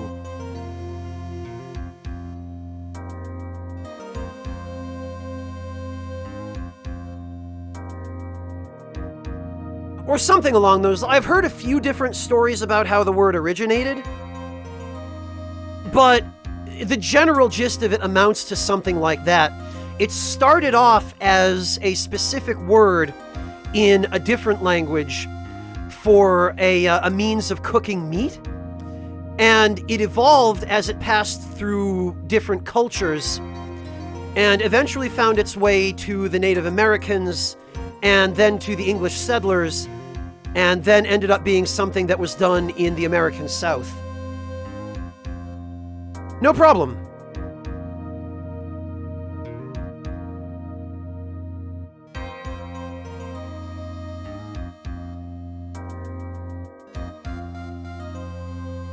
Oh, okay, that explanation would make sense as well, Red Crow. I think there might actually be some dispute over the origins of the term. I've heard both explanations, and I think I've heard a couple of other ones as well.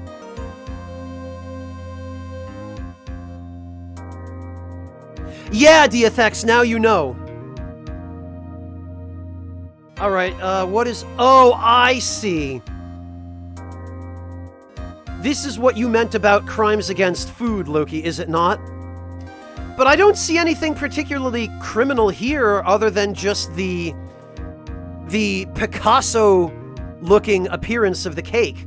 It looks like you didn't use any crazy ingredients in it. I mean, it looks like junk food, as is supposed to be on a cake. Hello, Toreador! I bet it is, Old Red Crow.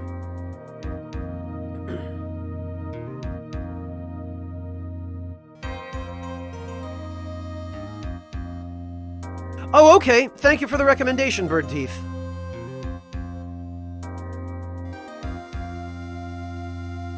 Brigadero? No, I don't think I have, Alpaca. What is it exactly?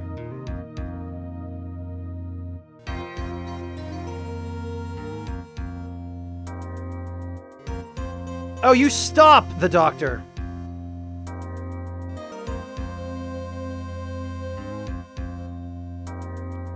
Oh, okay. Yeah, Loki, that's usually what happens. They'll get him from Reddit.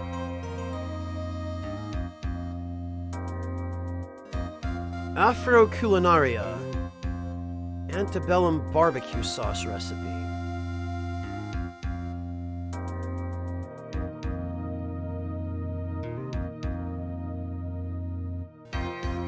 Huh.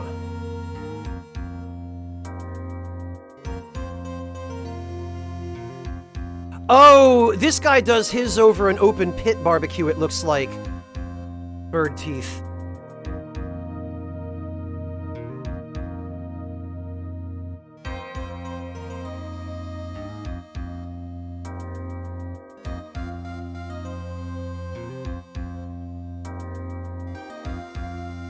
Okay, yep, I see.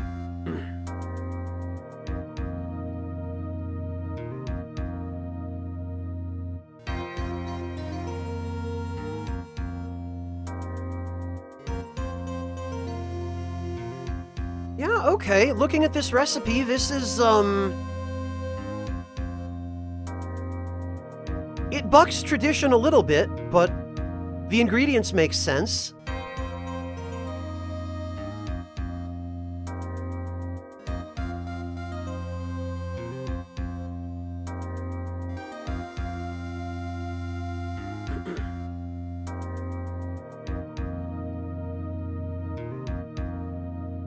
As to why there's maple syrup in what, Loki? The recipe that Birdteeth just posted?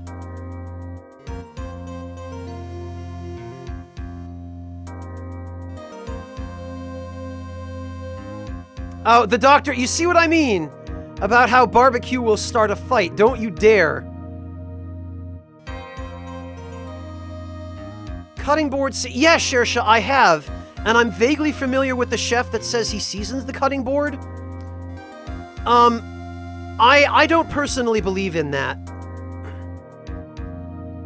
You grew up in Alabama and you live in Boston. Yeah. It is tricky to find barbecue in Boston, isn't it, Birdteeth?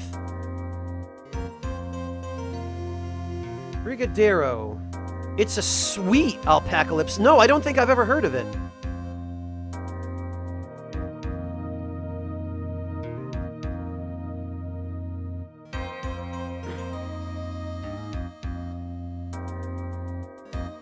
Okay, Sugar Crow, get some rest. Good night. Thank you so much for joining us.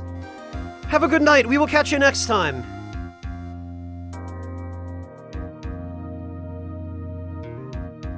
You know, Nestorados, my mother likes those. Oh, the image of the cake? The cake has maple syrup in it, Loki? I see.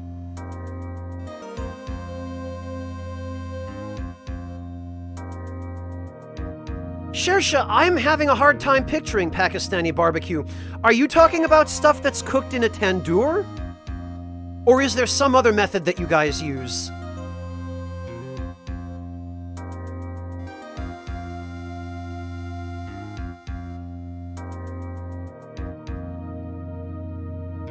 Oh, Korean barbecue is great.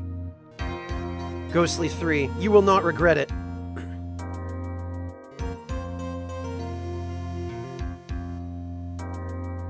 Vegan soul food place in Dallas. Old Red Crow, huh? Hello, Kekun. You actually didn't miss anything. What is this? Loki, this is what you said had maple syrup in it? This appears to be sausage and eggs on top of rice.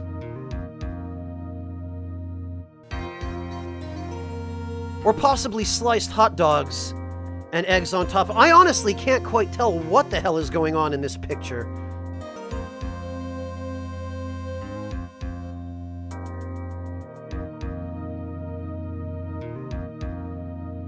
Sausage, eggs, rice, and maple syrup with...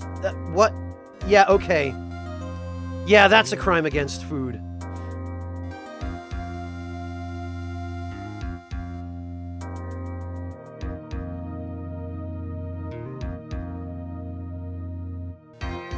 Oh, I know what a stroopwafel is, Nestorados. My mother used to get them all the time when I was living in Connecticut, and you can actually, even in America, you can get them at grocery stores.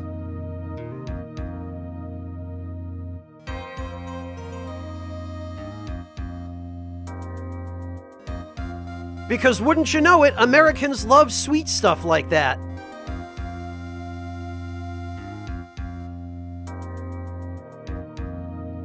Not yet, Griggs. We literally, it's been, how long has it been? God, I can't believe it's been 2 hours and 15 minutes since I started the stream, and I've read one line of dialogue. What am I talking about? Yes, I can.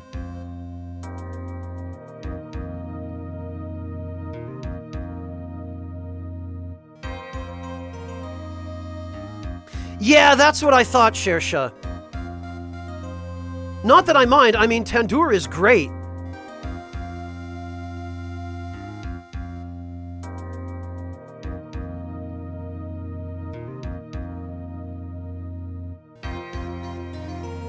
Fathead pizza crust? I don't think I've... Mozzarella cheese and almond flour, Asylum Cat. That's interesting. You can get some nicer ones in America that have real sugar as well, Nestorados. Although, yeah, the cheaper ones definitely mostly just have high fructose corn syrup and other trash.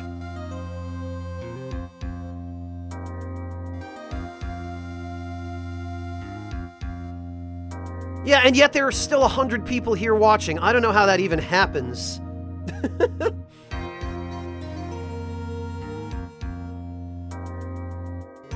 Oh god, Keiko, no, don't do it. Oh, Bone, but there are so many better ways.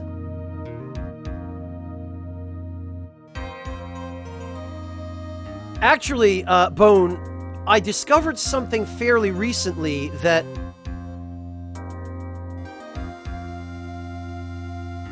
Let me see if I can find it.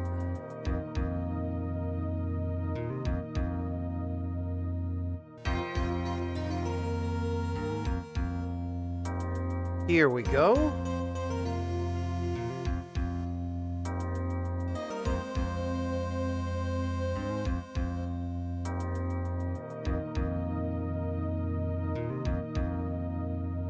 Ah.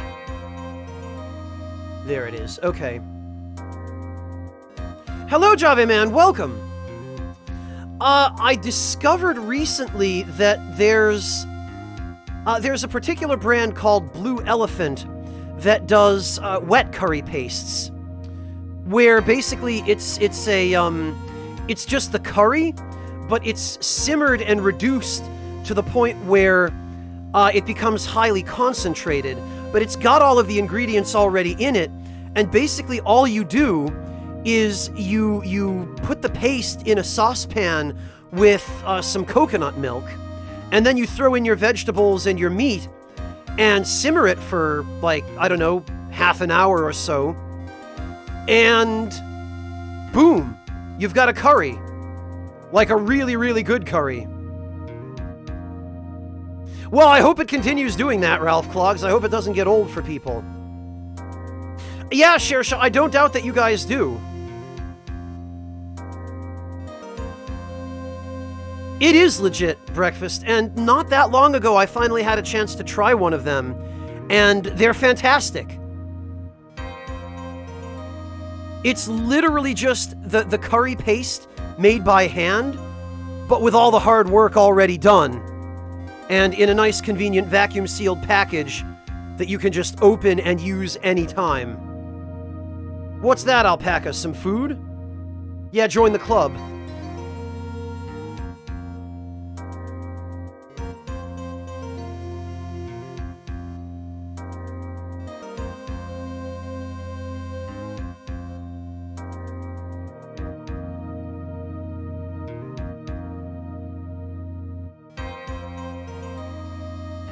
Petit gâteau? The cake, you mean? Alpaca?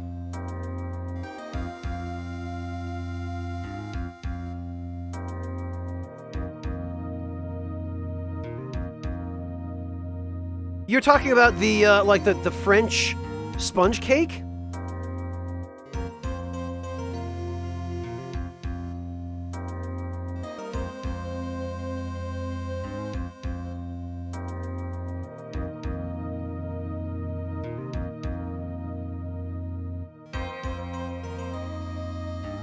Yeah, exactly, Breakfast, exactly. Well, there it is, Old Red Crow. Do it. Enjoy it.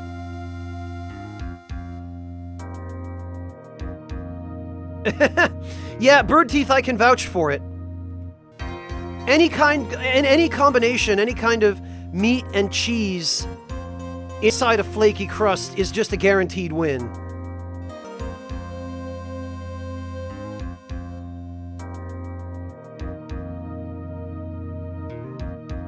Oh, nice! Congrats, Shersha! GG!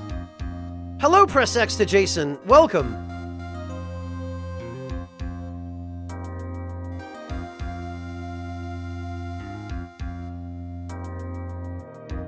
Let's see, Alpaca. I have a feeling... Oh, okay. I see what you're talking about, Alpaca. This is, I think, specifically a Brazilian style, isn't it?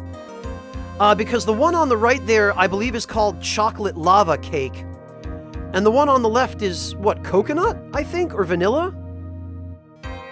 Probably vanilla, I guess, huh?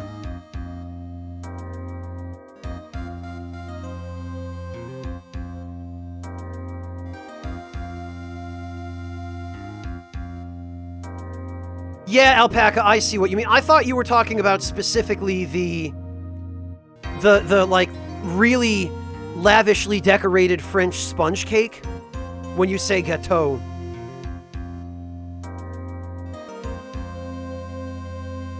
Yeah, I figured probably vanilla alpaca.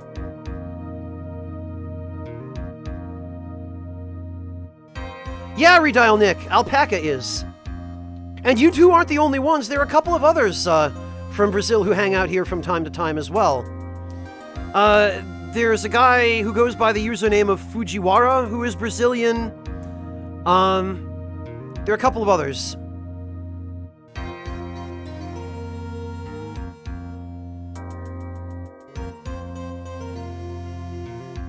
Yeah, maybe leave Twitter alone for the rest of the day, Breakfast. You should know better. Ah, very good, Bone, very good.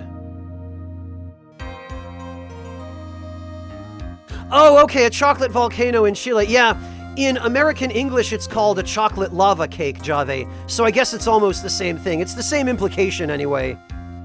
Hey, do you guys like chocolate and geology?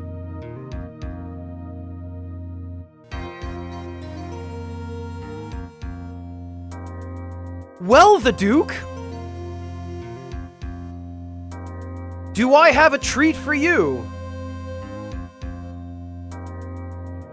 Check out my Amazon shop, and you will find fresh gator meat available for purchase on Amazon.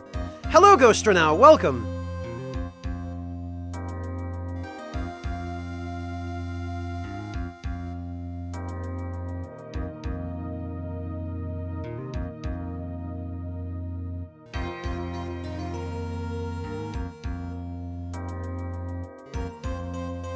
Let me see if I can find it for you. There we go. All white gator tail meat. And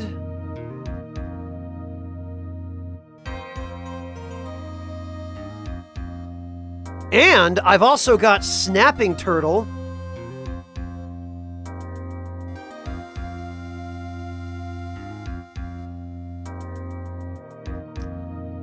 And rabbit and pheasant. Yeah, you can if you want, Dandy Wizard. Hello, Tap Tap, welcome.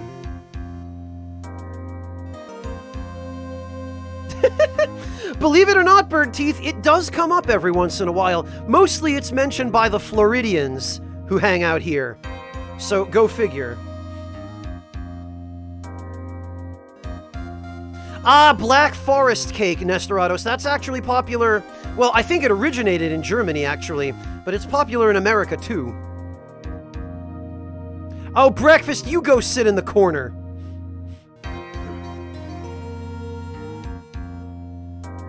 Oh, why am I not surprised to hear that, Shersha? Of course they freaking did.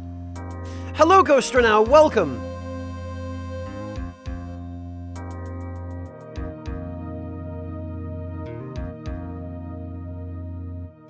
Oh, crab is fantastic, Alpaca. Alpaca, I'll tell you a funny story about America. So, let me pull up a picture here.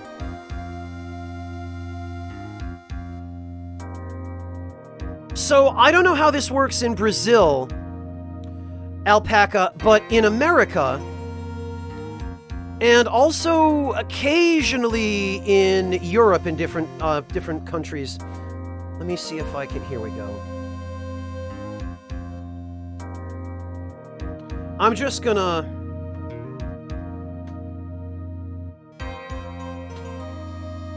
I'm gonna link you to that search, because basically... Oh, Yami, hello! Yami, you got here at a perfect time, just as I'm teaching a Brazilian about Chinese buffets in America. Yeah, so, Alpaca, basically, in America, one really common type of restaurant is the Chinese buffet, where it's a buffet with a lot of this really cheap kind of,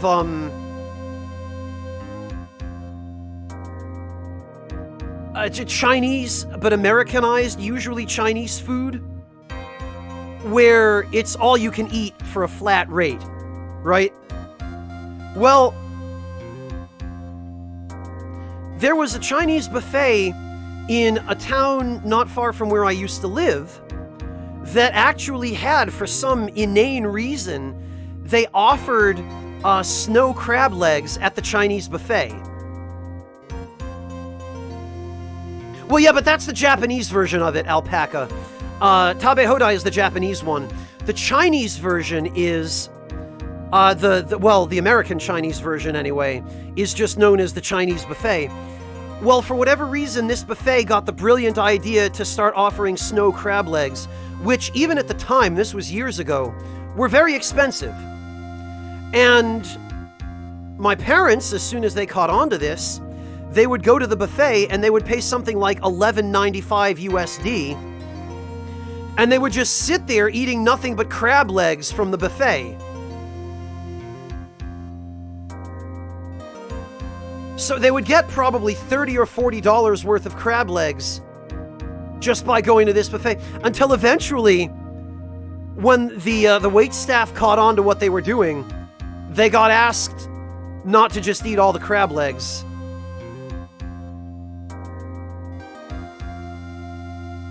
Yeah, Loki, I get a feeling probably they're not the first people to have caught on to that. Welcome back, Monotone.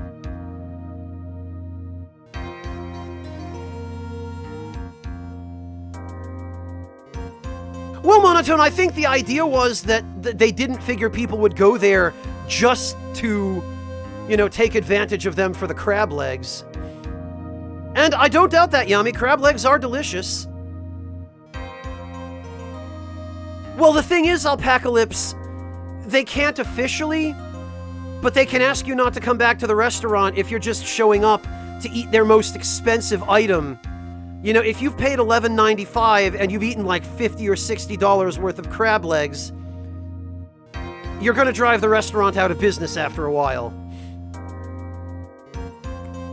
Yeah, sure, it is pretty ghetto, but welcome to my parents.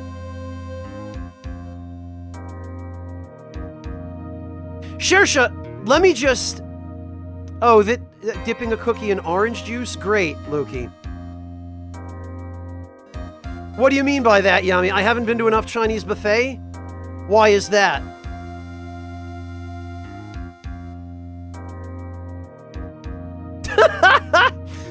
Yeah, Monotone, I find that at the same time both funny and really depressing, just because the fact that that's how your parents are. It's like, all right, son, I've saved up for 3 months to take you to this buffet. If you don't eat at least $600 worth of expensive food, I'm disowning you. Monotone, I almost want to adopt you at this point. It makes me so sad hearing about the upbringing you had.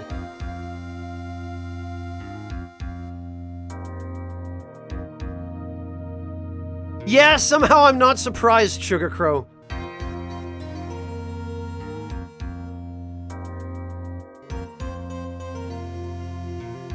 Yeah, Griggs, exactly. They know. Oh, that's butter, Loki. I thought it was orange. Dear God. Oh, Alpaca. Yeah, in America, that's a thing.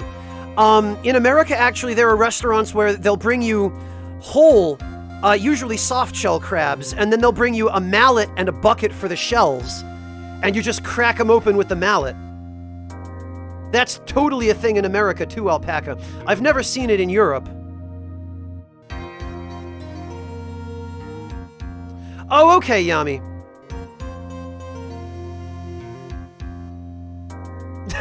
I gotcha, Yami, I see. Yeah, Shersha, basically the...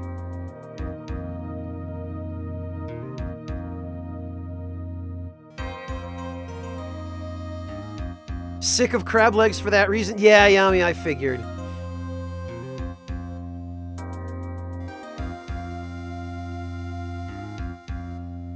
Are you serious, Monotone? That's actually what he said? Your brother and sister won't eat enough to justify it, so you have... Man, it's tough being the big brother, isn't it? Yeah, that's what I thought too, Ghostly. I didn't bat an eyelash at it for a second, but if it's butter, then that's different. Oh no, Birdteeth, my mother loves deep-fried soft-shell crab. Every time I take her to a sushi restaurant, that's the only thing she orders is, hey, do you guys have the tempura soft shell crab? She loves it.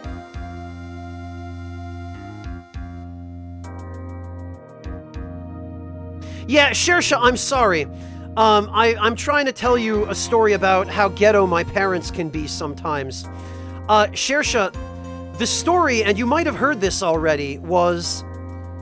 This was offered at a college? What? Oh, a Pop-Tart sandwich? What the hell happened to this college's budget?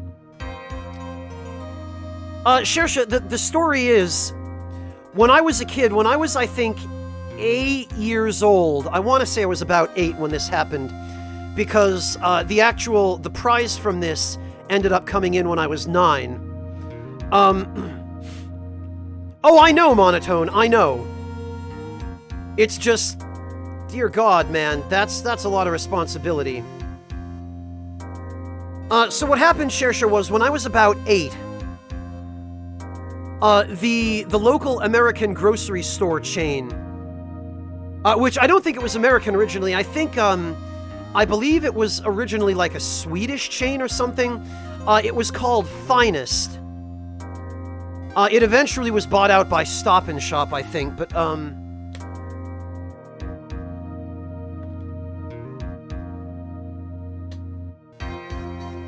here it is. Or, Finish.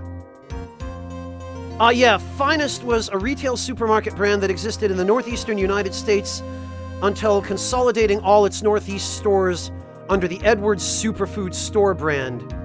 Oh, it was a Dutch parent company, Royal Ahold. Okay. Finest was an acronym for First National Stores. Anyway, there's the Wikipedia article on this place.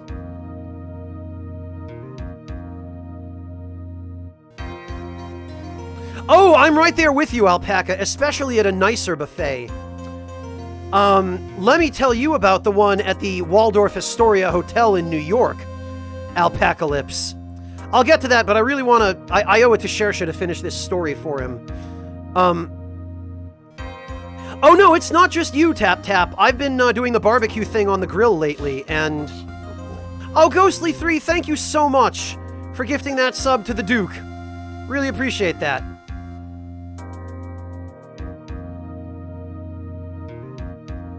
Well, yeah, Yami, I happen to be with you on this particular matter, because Chinese buffets were pretty much the only places my parents ever wanted to eat out when I was a kid, because they were so cheap, and there are so many different kinds of food there. I will absolutely take your side on this, Yami. I will die on that hill right next to you, that the quality is dog shit. But that was my parents. You know, lower income family in America, that was basically all they wanted to eat out at because, you know, they could afford it, but...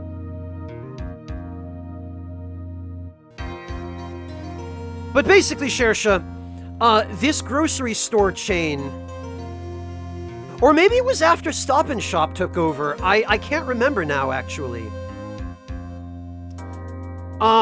It might have been right before, because I think it was in like the mid-90s that they, the Finest became a Stop and Shop. Anyway, the point is, whichever one of them it was, they ran a sweepstakes when I was about 8 years old.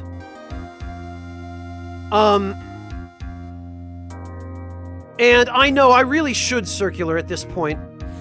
They ran a sweepstakes where you could go to any participating Finest or Stop and Shop location, whichever one it was, and you could fill out these entry forms, these little slips of paper that you would put in a cardboard entry box, and you could enter your name in an attempt to win one of the grand prizes that they were offering.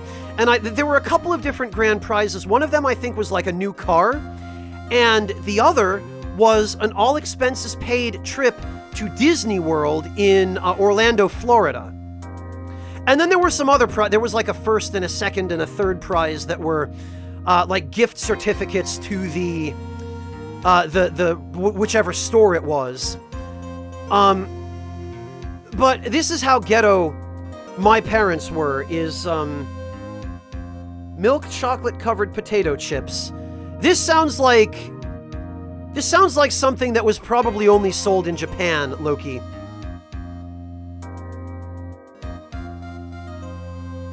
Because Japan is the kind of place where they absolutely do dumb stuff like that. But Shersha, what ended up happening was, instead of doing what normal people do, which is just submitting one entry, literally every time we would go grocery shopping for the entire, I think, 3-month period that this sweepstakes was going on, my mother would go to the grocery store and she would look around to make sure nobody was looking, and she would fill out every fucking entry slip that was left at the entry table with her name and just stuff them in the entry box for 3 months. Every time, not only when we went grocery shopping, but every time we drove by the grocery store, even if she wasn't otherwise planning to stop there. And so go figure, a few months later, when the sweepstakes ended, big surprise, we got a letter in the mail saying, "Congratulations, fucker. You totally didn't cheat your way to winning the grand prize of this sweepstakes." And it ended up being that she had won the freaking trip to Disney World. So, the following year, when the paperwork had all been sorted out, and I was... maybe it was even that year, actually. It might have been the same year. At 8 years old, or 9, or however old I was at the time, we went on a trip, all expenses paid, to Disney World for a week. Yeah, Shersha, she super hustled them. They didn't have anything in place to prevent people from doing that. And apparently nobody else had thought to. Yeah, that's the one, Hedgehog. Lie, Steed, and Cheel.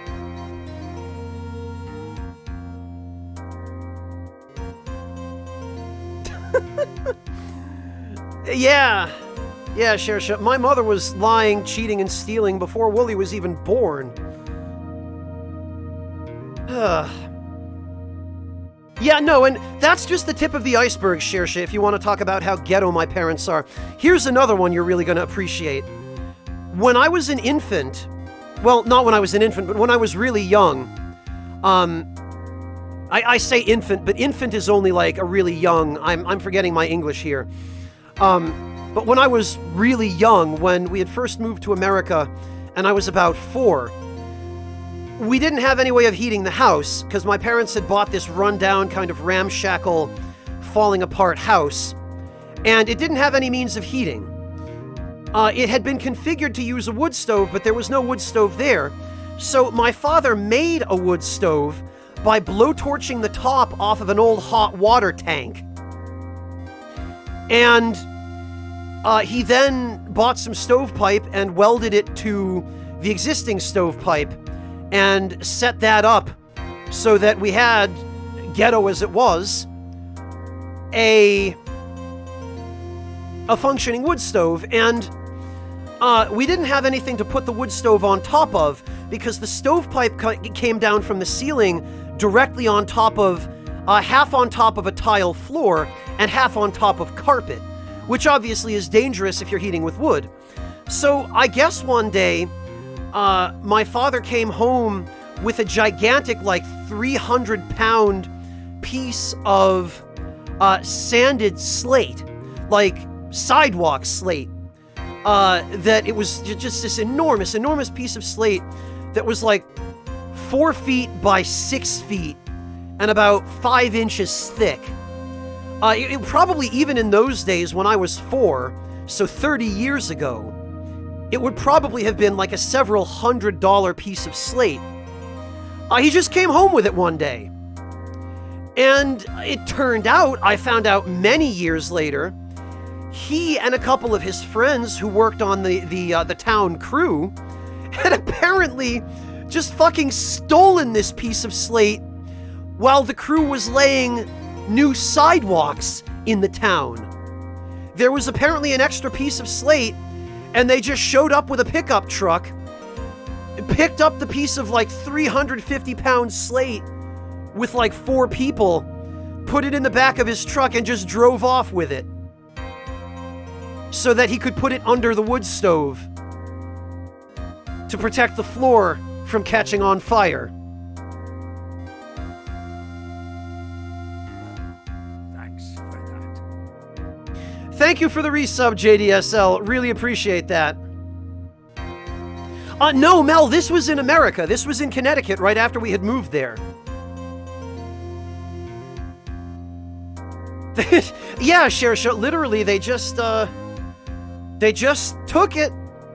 The sidewalk crew apparently didn't need it, I guess. Never mind the fact that it was paid for with town taxpayer dollars. Yeah, just picked it up, threw it in the back of a pickup truck, and nobody missed it, apparently.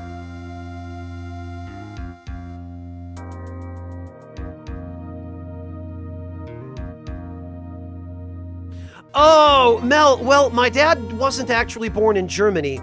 His family originally comes from Sweden, but he grew up in Austria. Which, I mean, is close, and Austria is basically just a more conservative Germany, if you could imagine that.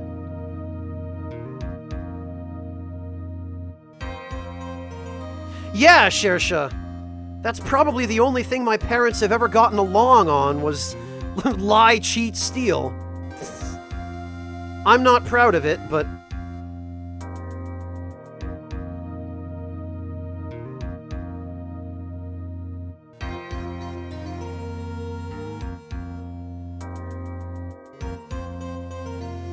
Oh, God.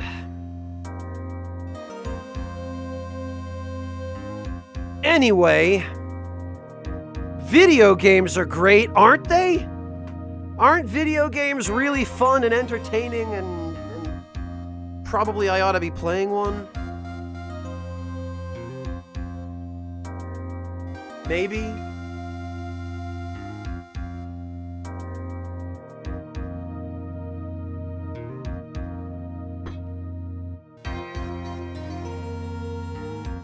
At this point, I might as well just divide this stream up. Just chalk this one up as a podcast, and then reload from the previous save, and start over so that I can label the VOD as actual gameplay.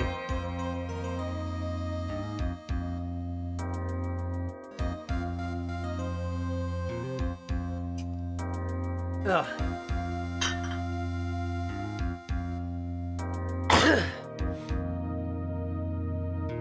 Oh God, Tap, you were like the 12th person now who is pushing that.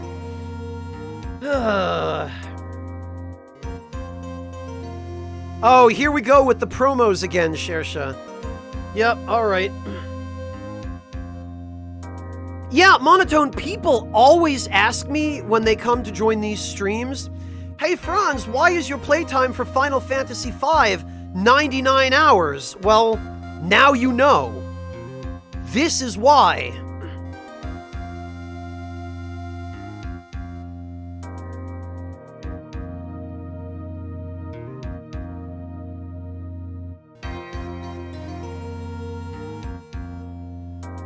Shersha, I think you push Yakuza even harder than Pat does.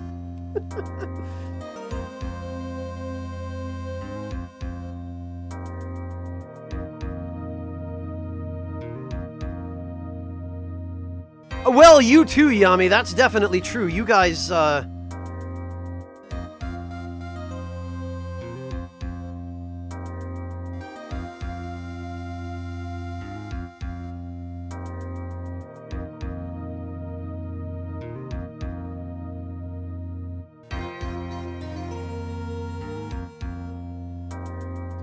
Yeah, Black Knight Sprite, you know how it goes.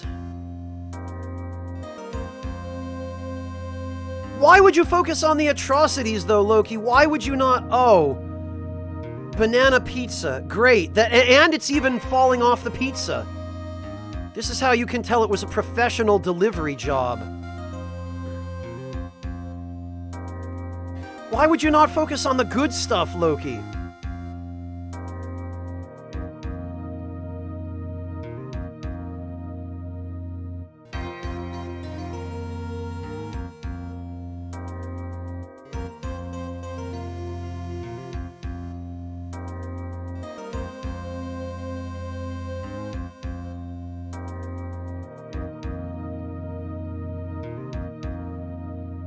Oh, well, thank you, Nitch. I really appreciate that. That's very sweet of you, and I'm glad there are people who feel that way. Banana, curry powder, and peanuts. Jesus Christ, Loki.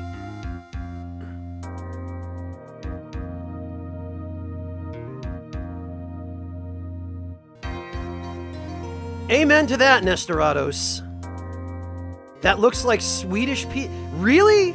Bird Teeth, they do that stuff to pizza in Sweden?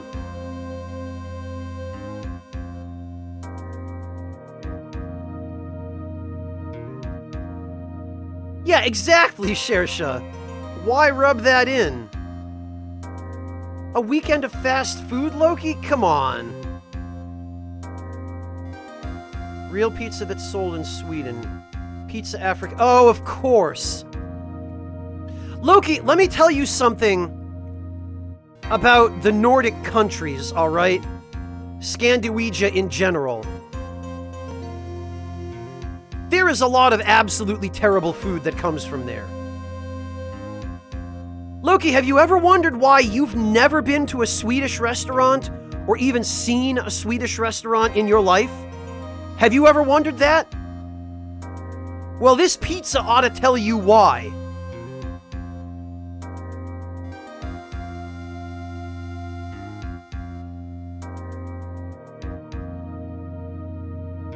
You know, ever wondered why, whenever you go out to a fine dining kind of establishment, there's nothing Swedish on the menu?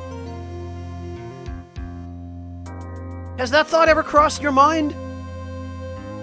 Okay, Miss Bengal, have a good day and or night at work.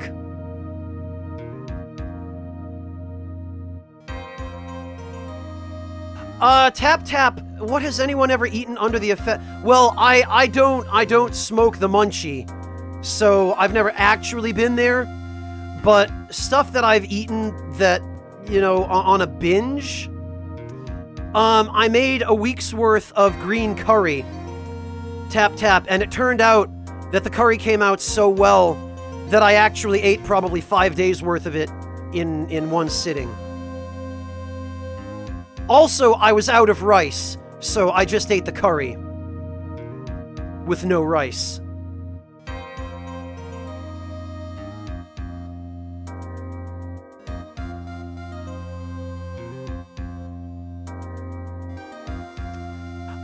I wondered that as a kid, press X to Jason, but as an adult, when I started learning about worldwide cuisine, the answer became very, very apparent to me. Yeah, Nestorados, they're Swedish meatballs that were found to be 40% horse meat? Those meatballs? Oh, Tap Tap, no, don't do this.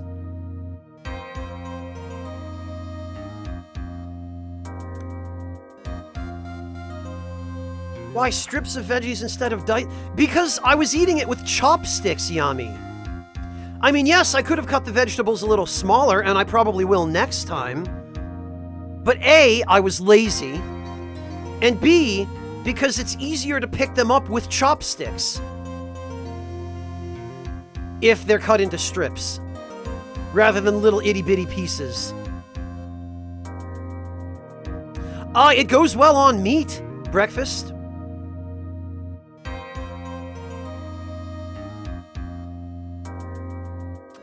Oh, well, partly it's a cultural thing, Tap Tap, but in the case of IKEA meatballs, they lied about them, basically. They were marketed in America, where eating horse meat is more or less unheard of, and they were marketed as beef, which is just flat out deceptive. And so when people found out that they were actually eating horse, there was an uproar.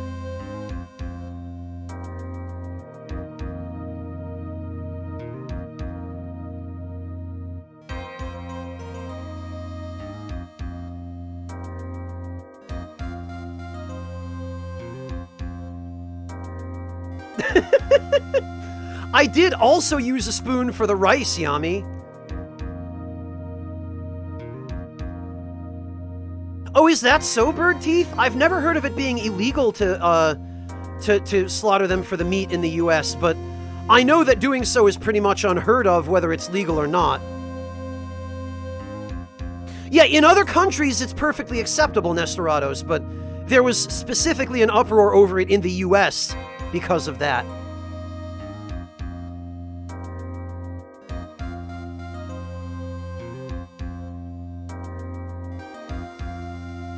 Well, yeah, exactly, Tap Tap. That's really what it boils down to.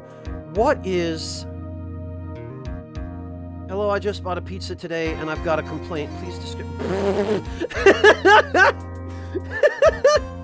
I love how the response from Little Caesars is literally just, what the fuck? Oh my god. Wow.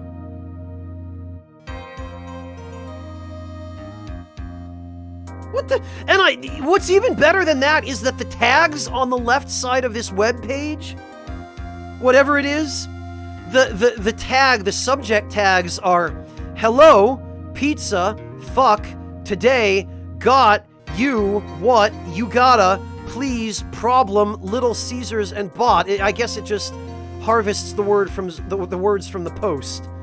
Okay.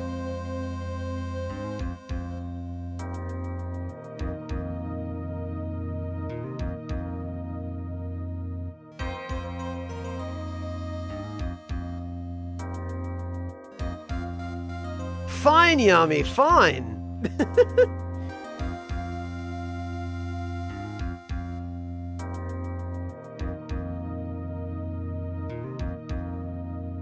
JDSL, where is here, if you don't mind answering? Hello, Stone Ager, welcome. Well, maybe not, Ghostly 3, but would you complain if you were told that the meatballs that you went out of your way to purchase were made of something different than what they were actually made? Like, would you complain if you were lied to about what was in your food? I hope the answer would be yes.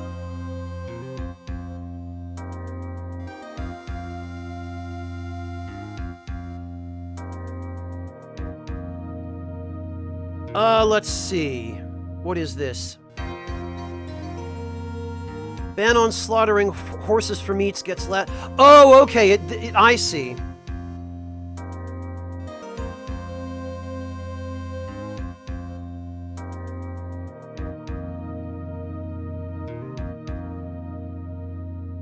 The slaughter of horses for human consumption is a barbaric practice that must end. Okay. Well, I guess I know where America stands on that now.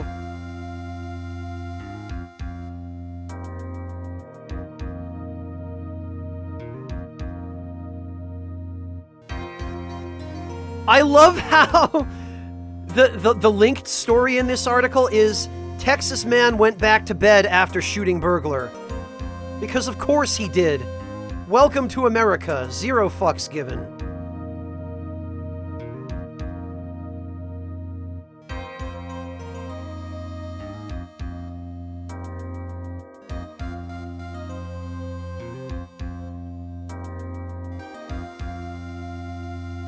Well, Drax, and that's fair enough.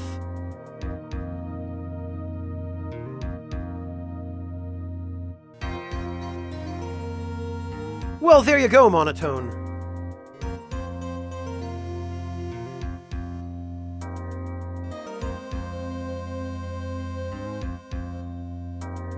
Oh god, Shersha, I haven't seen whatever it is you're quoting, but I'm scared. Well, Nestorados, that's thanks to the strict, well, relatively strict anyway, quality control regulations in this part of the world.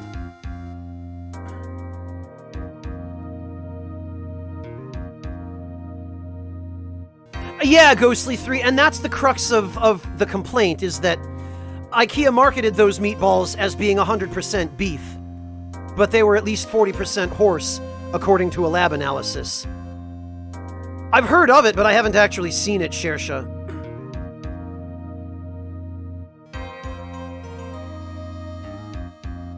Well, Monotone, either that, or it was just like the 3rd burglar that week, and he was fed up.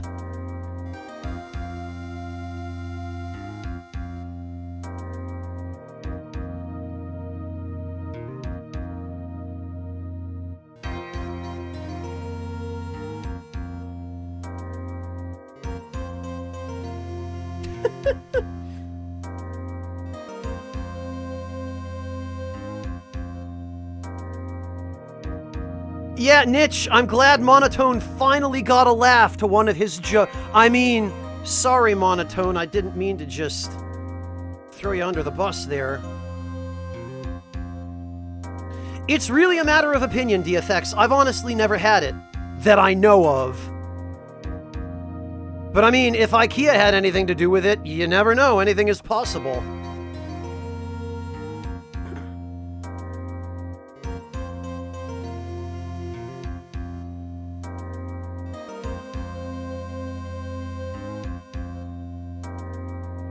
Oh, amateur, why? Why you do this?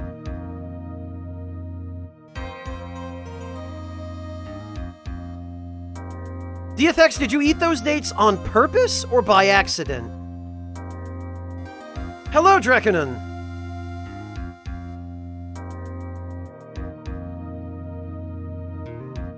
Oh, okay, Shersha, gotcha.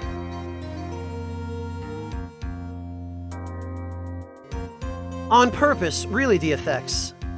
Is that some kind of weird gourmet food in some third world country? Is that how that works?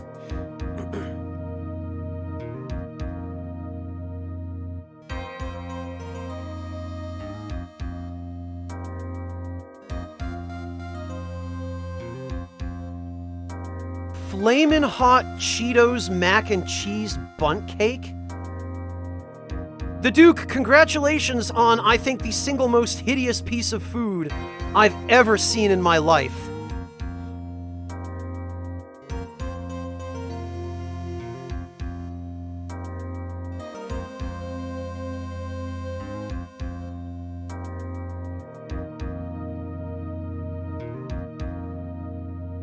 Interesting, Shersha. I will have to check it out.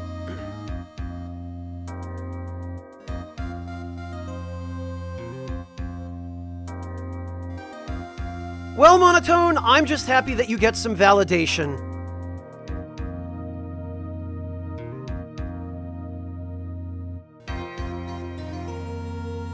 Yeah, Jason, well, at the very least, we've found a good way of canceling out the hunger that results from talking about good food. It will... it will be bad for your arteries, Drekkanen.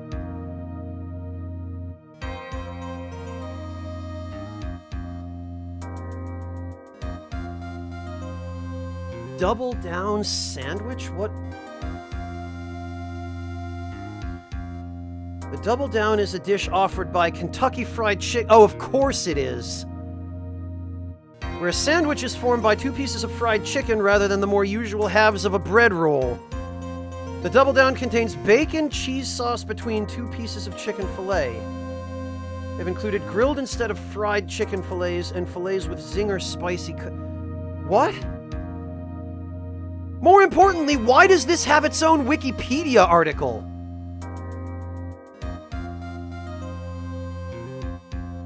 History, Africa and South Africa? To obtain its halal certification in South Africa, the bacon is replaced with a slice of processed smoked chicken, which is even worse.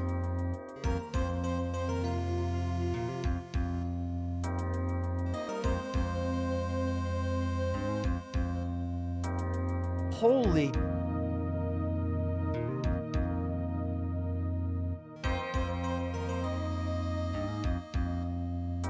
Wow,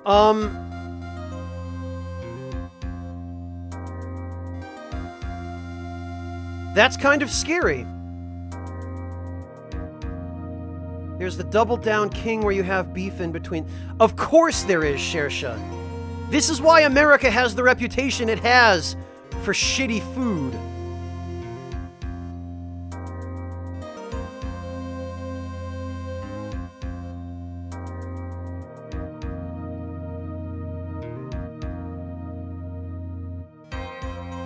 Yeah, Tap Tap, they unveiled that not long ago. Did you not see the commercial for it? Tap Tap, let me see if I can...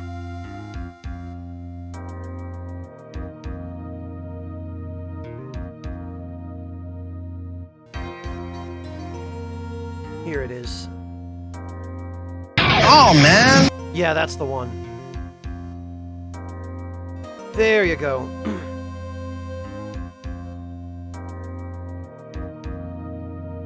A duffel bag filled with ground pork. Now, there's...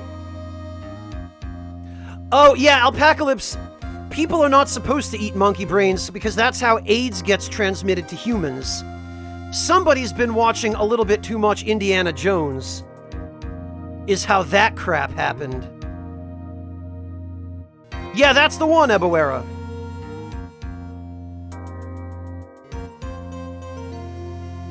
Yeah, Tap Tap, it was unveiled,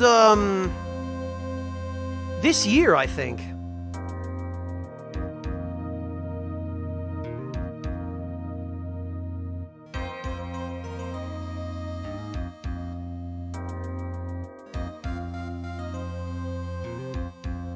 Nestorados, it's funny you say that.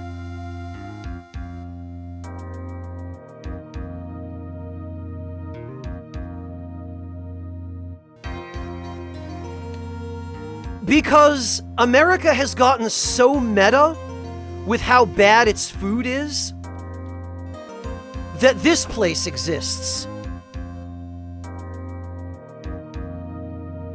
America is now self-parodic about how bad its food is.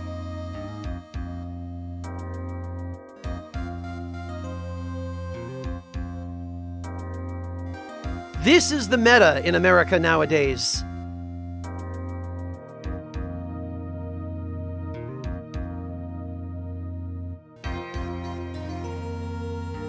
Oh, I know what the Meat Mountain is, Ebawera. I've seen the pictures.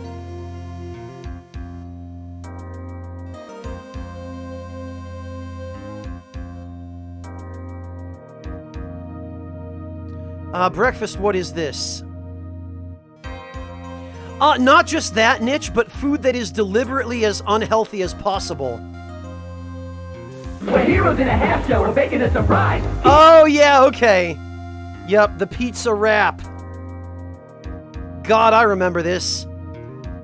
I watched this when it actually aired on television. That's how old I am, Breakfast.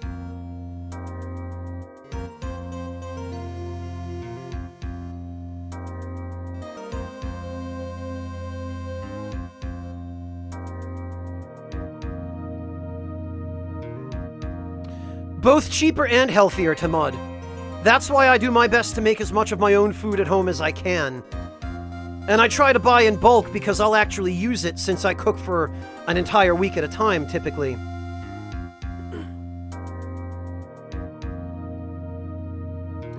I honestly don't know the answer to that question, the Duke. I've heard it asked a number of times, but frankly, I've never looked into it. I never could be bothered. Right, Hedgehog. You might not be familiar with the Ninja Turtles, huh? Alright, bird teeth, let's see. Bird teeth, this is... Stuffed Cheez-It pizza. Oh, God. Oh, God. Yeah, that's pretty self-parodic, bird teeth.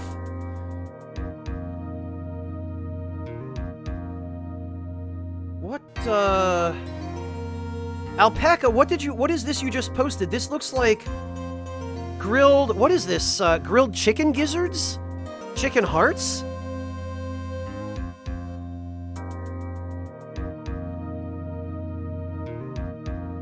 Yeah, Ebawera, lots of kids love dinosaurs in my generation, that's for sure. Chicken hearts, Alpacalypse, gotcha.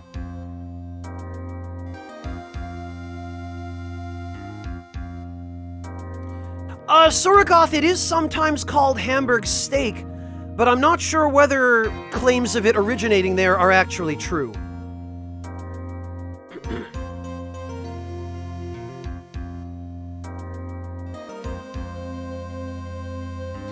No, Diathex, it's not just hipster crap that making your own food at home is better than eating out all the time. Sincerely.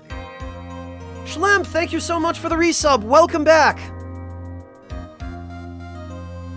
Like Diathex, when you eat at home, you get to control exactly what goes into your food. So you can help cut a lot of additives and artificial crap out of your diet.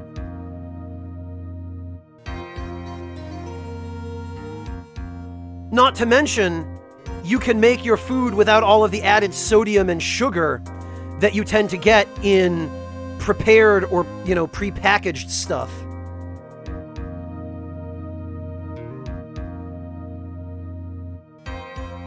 It is, Shersha.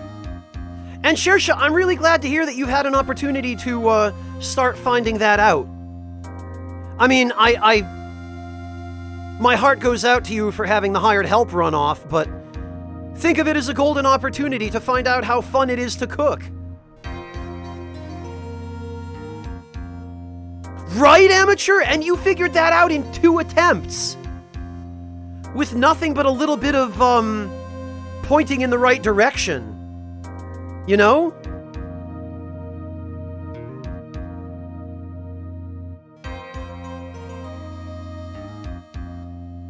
Yeah, Tap Tap, except that when you eat out, or if you eat prepackaged or prepared food a lot, more so in some countries than in others, but definitely in America where I grew up, and even to some extent throughout Europe, because a lot of that same stuff is available here in Germany as well, but,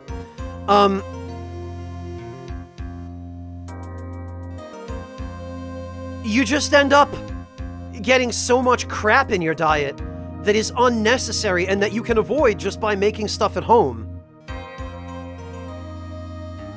Ebawera, the go-to one would be beer and bratwurst and sauerkraut. But there's actually a lot more to German cuisine than just that.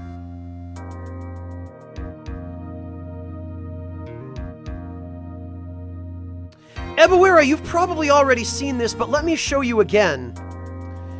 Traditional German cuisine can be pretty simple, but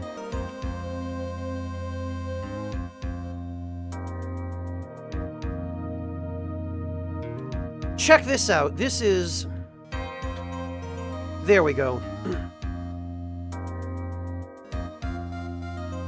They are alpaca, and especially the stuffed pretzels that come with, like, mozzarella cheese in them or something along those lines, or some kind of meat. But yeah, Ebawera, this will give you an idea of a fairly traditional preparation for pork knuckle, or as we call it in Germany, Schweinshaxe. Which is a really nice crispy pork knuckle with mashed potatoes and onions and just other delicious stuff.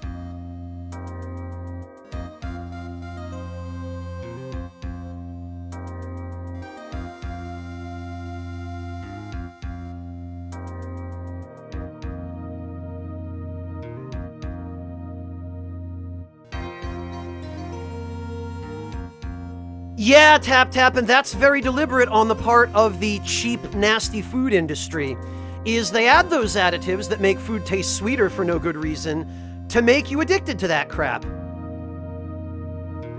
Like, Tap Tap, you live in America, if I remember correctly, and it sounds like I probably don't need to tell you that it is miserable to find a loaf of bread in a bag in an American grocery store that does not have sugar added to it for some reason.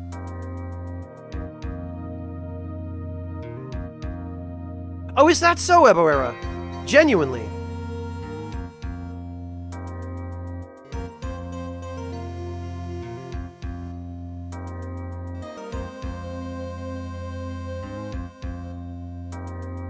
No kidding, Schlemp.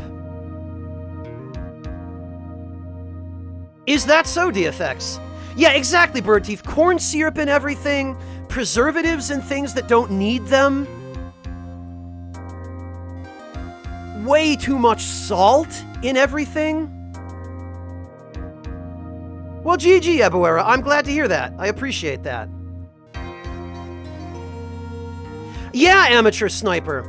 It's terrible. Like, I just, it's so hard to avoid buying pre-made or pre-packaged food that's not full of some crap or another.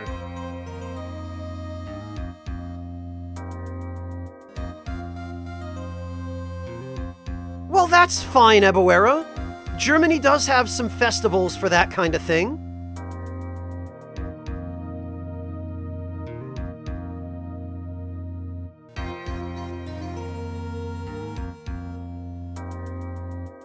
Well, Tap Tap, but it all comes down to, ooh, I can make an extra buck by giving the people the cheap, unhealthy food. Why do I care? They're the ones who suffer, not me.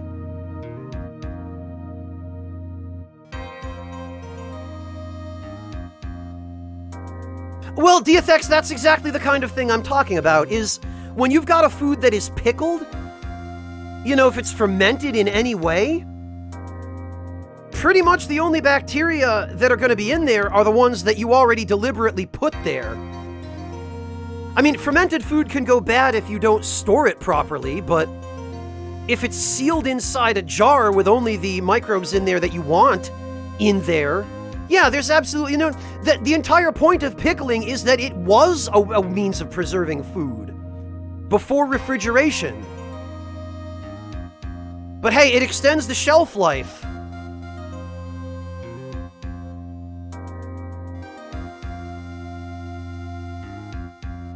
Oh, thanks, Bob. Have a good night. Look, Bob, I know I'm not a cute English girl or anything, but damn, man, that hurts. Hello, D-Schlemp. Welcome.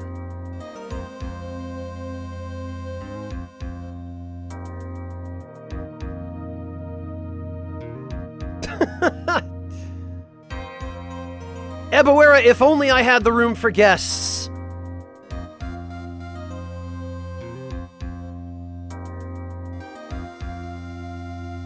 Yeah, pretty much, Bird Teeth.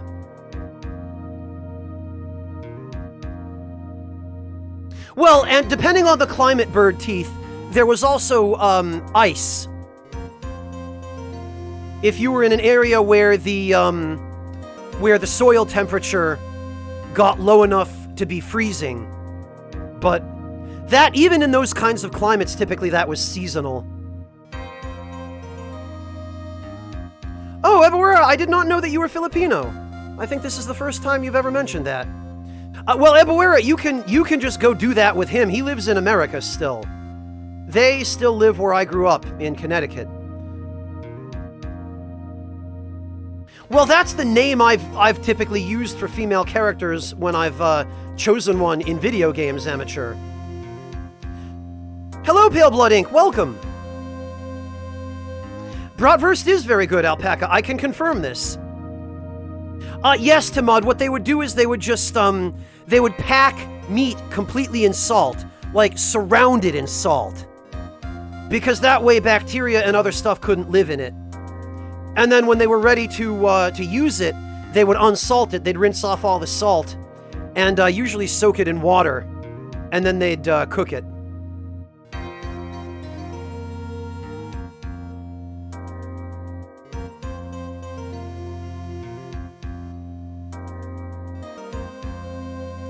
Well, Tap Tap, I'm not even sure it's that complicated. I think it's just a question of, ooh, make big dollar, hurt other person, not matter.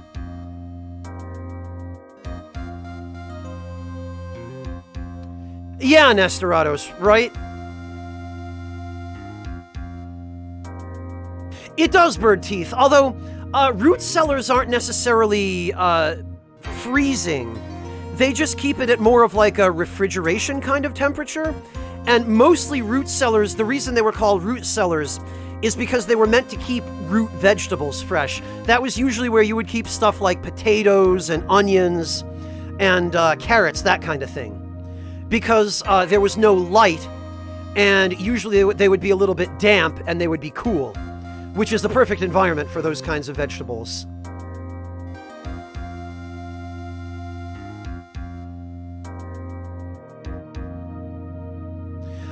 More the kind of thing I was getting at, Bird Teeth, was where in parts of, for example, northern Canada, there are native tribes who will, when it gets really cold during the winter months, they will literally, they'll dig holes because the ground freezes, and they will store stuff that needs refrigeration in the holes, wrapped in usually, these days they use modern materials, they'll wrap them in plastic or put them in a cooler or something like that. And they'll bury them in the ground where the ground has a lower temperature than the air, and is also out of the way of sunlight. And they'll cover them over and help keep them cool that way.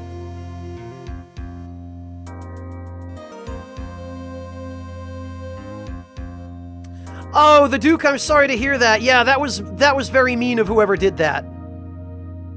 Wasabi is meant to be eaten with stuff, not on its own.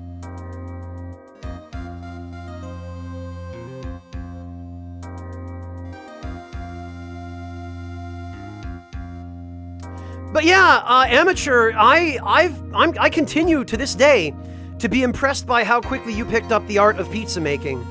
From just like a 5-minute conversation you and I had and one video link. And, your own experimentation. Amen, Shersha, amen.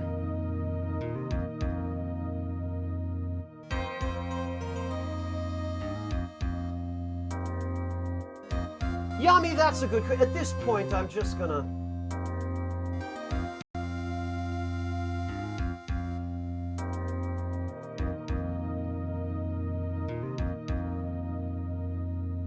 Why am I even bothering?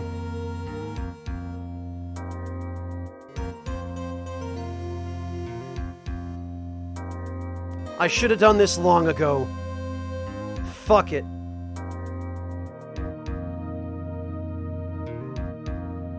Oh, Dandy Wizard, he did! You didn't see? He posted the pictures of it in the Discord. His first attempt wasn't bad, but from the sounds of things, his second attempt came out really well.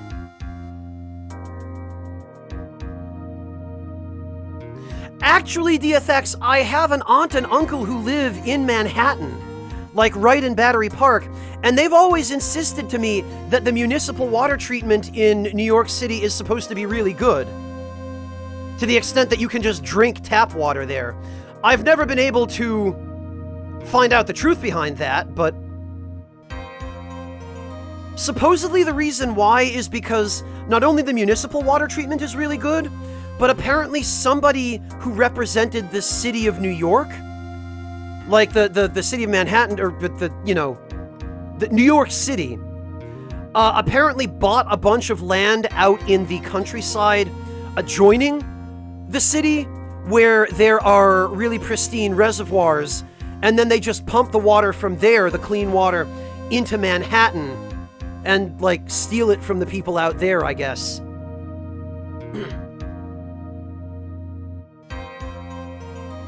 Oh, nice! Excellent, Amateur.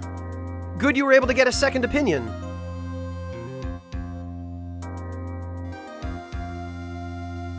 Yeah, the pipe is about a century old, Yami. I did hear that. And I guess it'd be a huge pain for them to try to replace it now, huh? They'd probably have to just build another one and reroute the water through that in the meantime.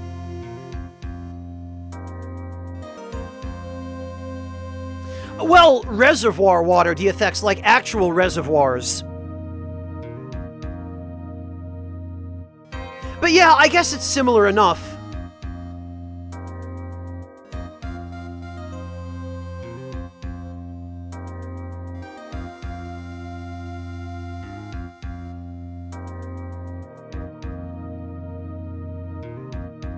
Well, actually, Shersha, because, believe it or not,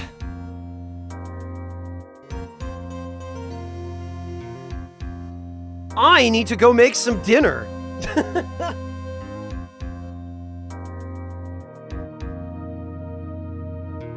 So, this stream has turned into something I did not expect that it would, but actually, I do need to go get some food.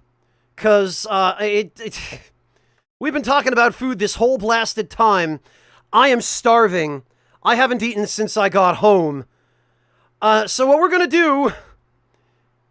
No, literally, I intended to do you guys sandbagged me for an entire stream, Dandy Wizard. I had fun, but next time I'm just going to have to properly flag this as a talk show or just chatting or something. So we're going to go raid my friend Mielin, who apparently just started streaming. She will be playing some Resident Evil 4. If you don't know her already, I think you'll all really like her. She's super sweet. She's too adorable for words. She's just trying to get her Twitch channel off the ground. And unlike me, she's pretty and a girl. So maybe that'll be a selling point for some of you as well. Thank you all so much for joining me. I'm going to go get some dinner. I will catch all of you hopefully tomorrow. Thank you all again, and I will see all of you then. For, I promise, some actual gameplay. He left the stream. Unlucky, dude. I guess I'm like the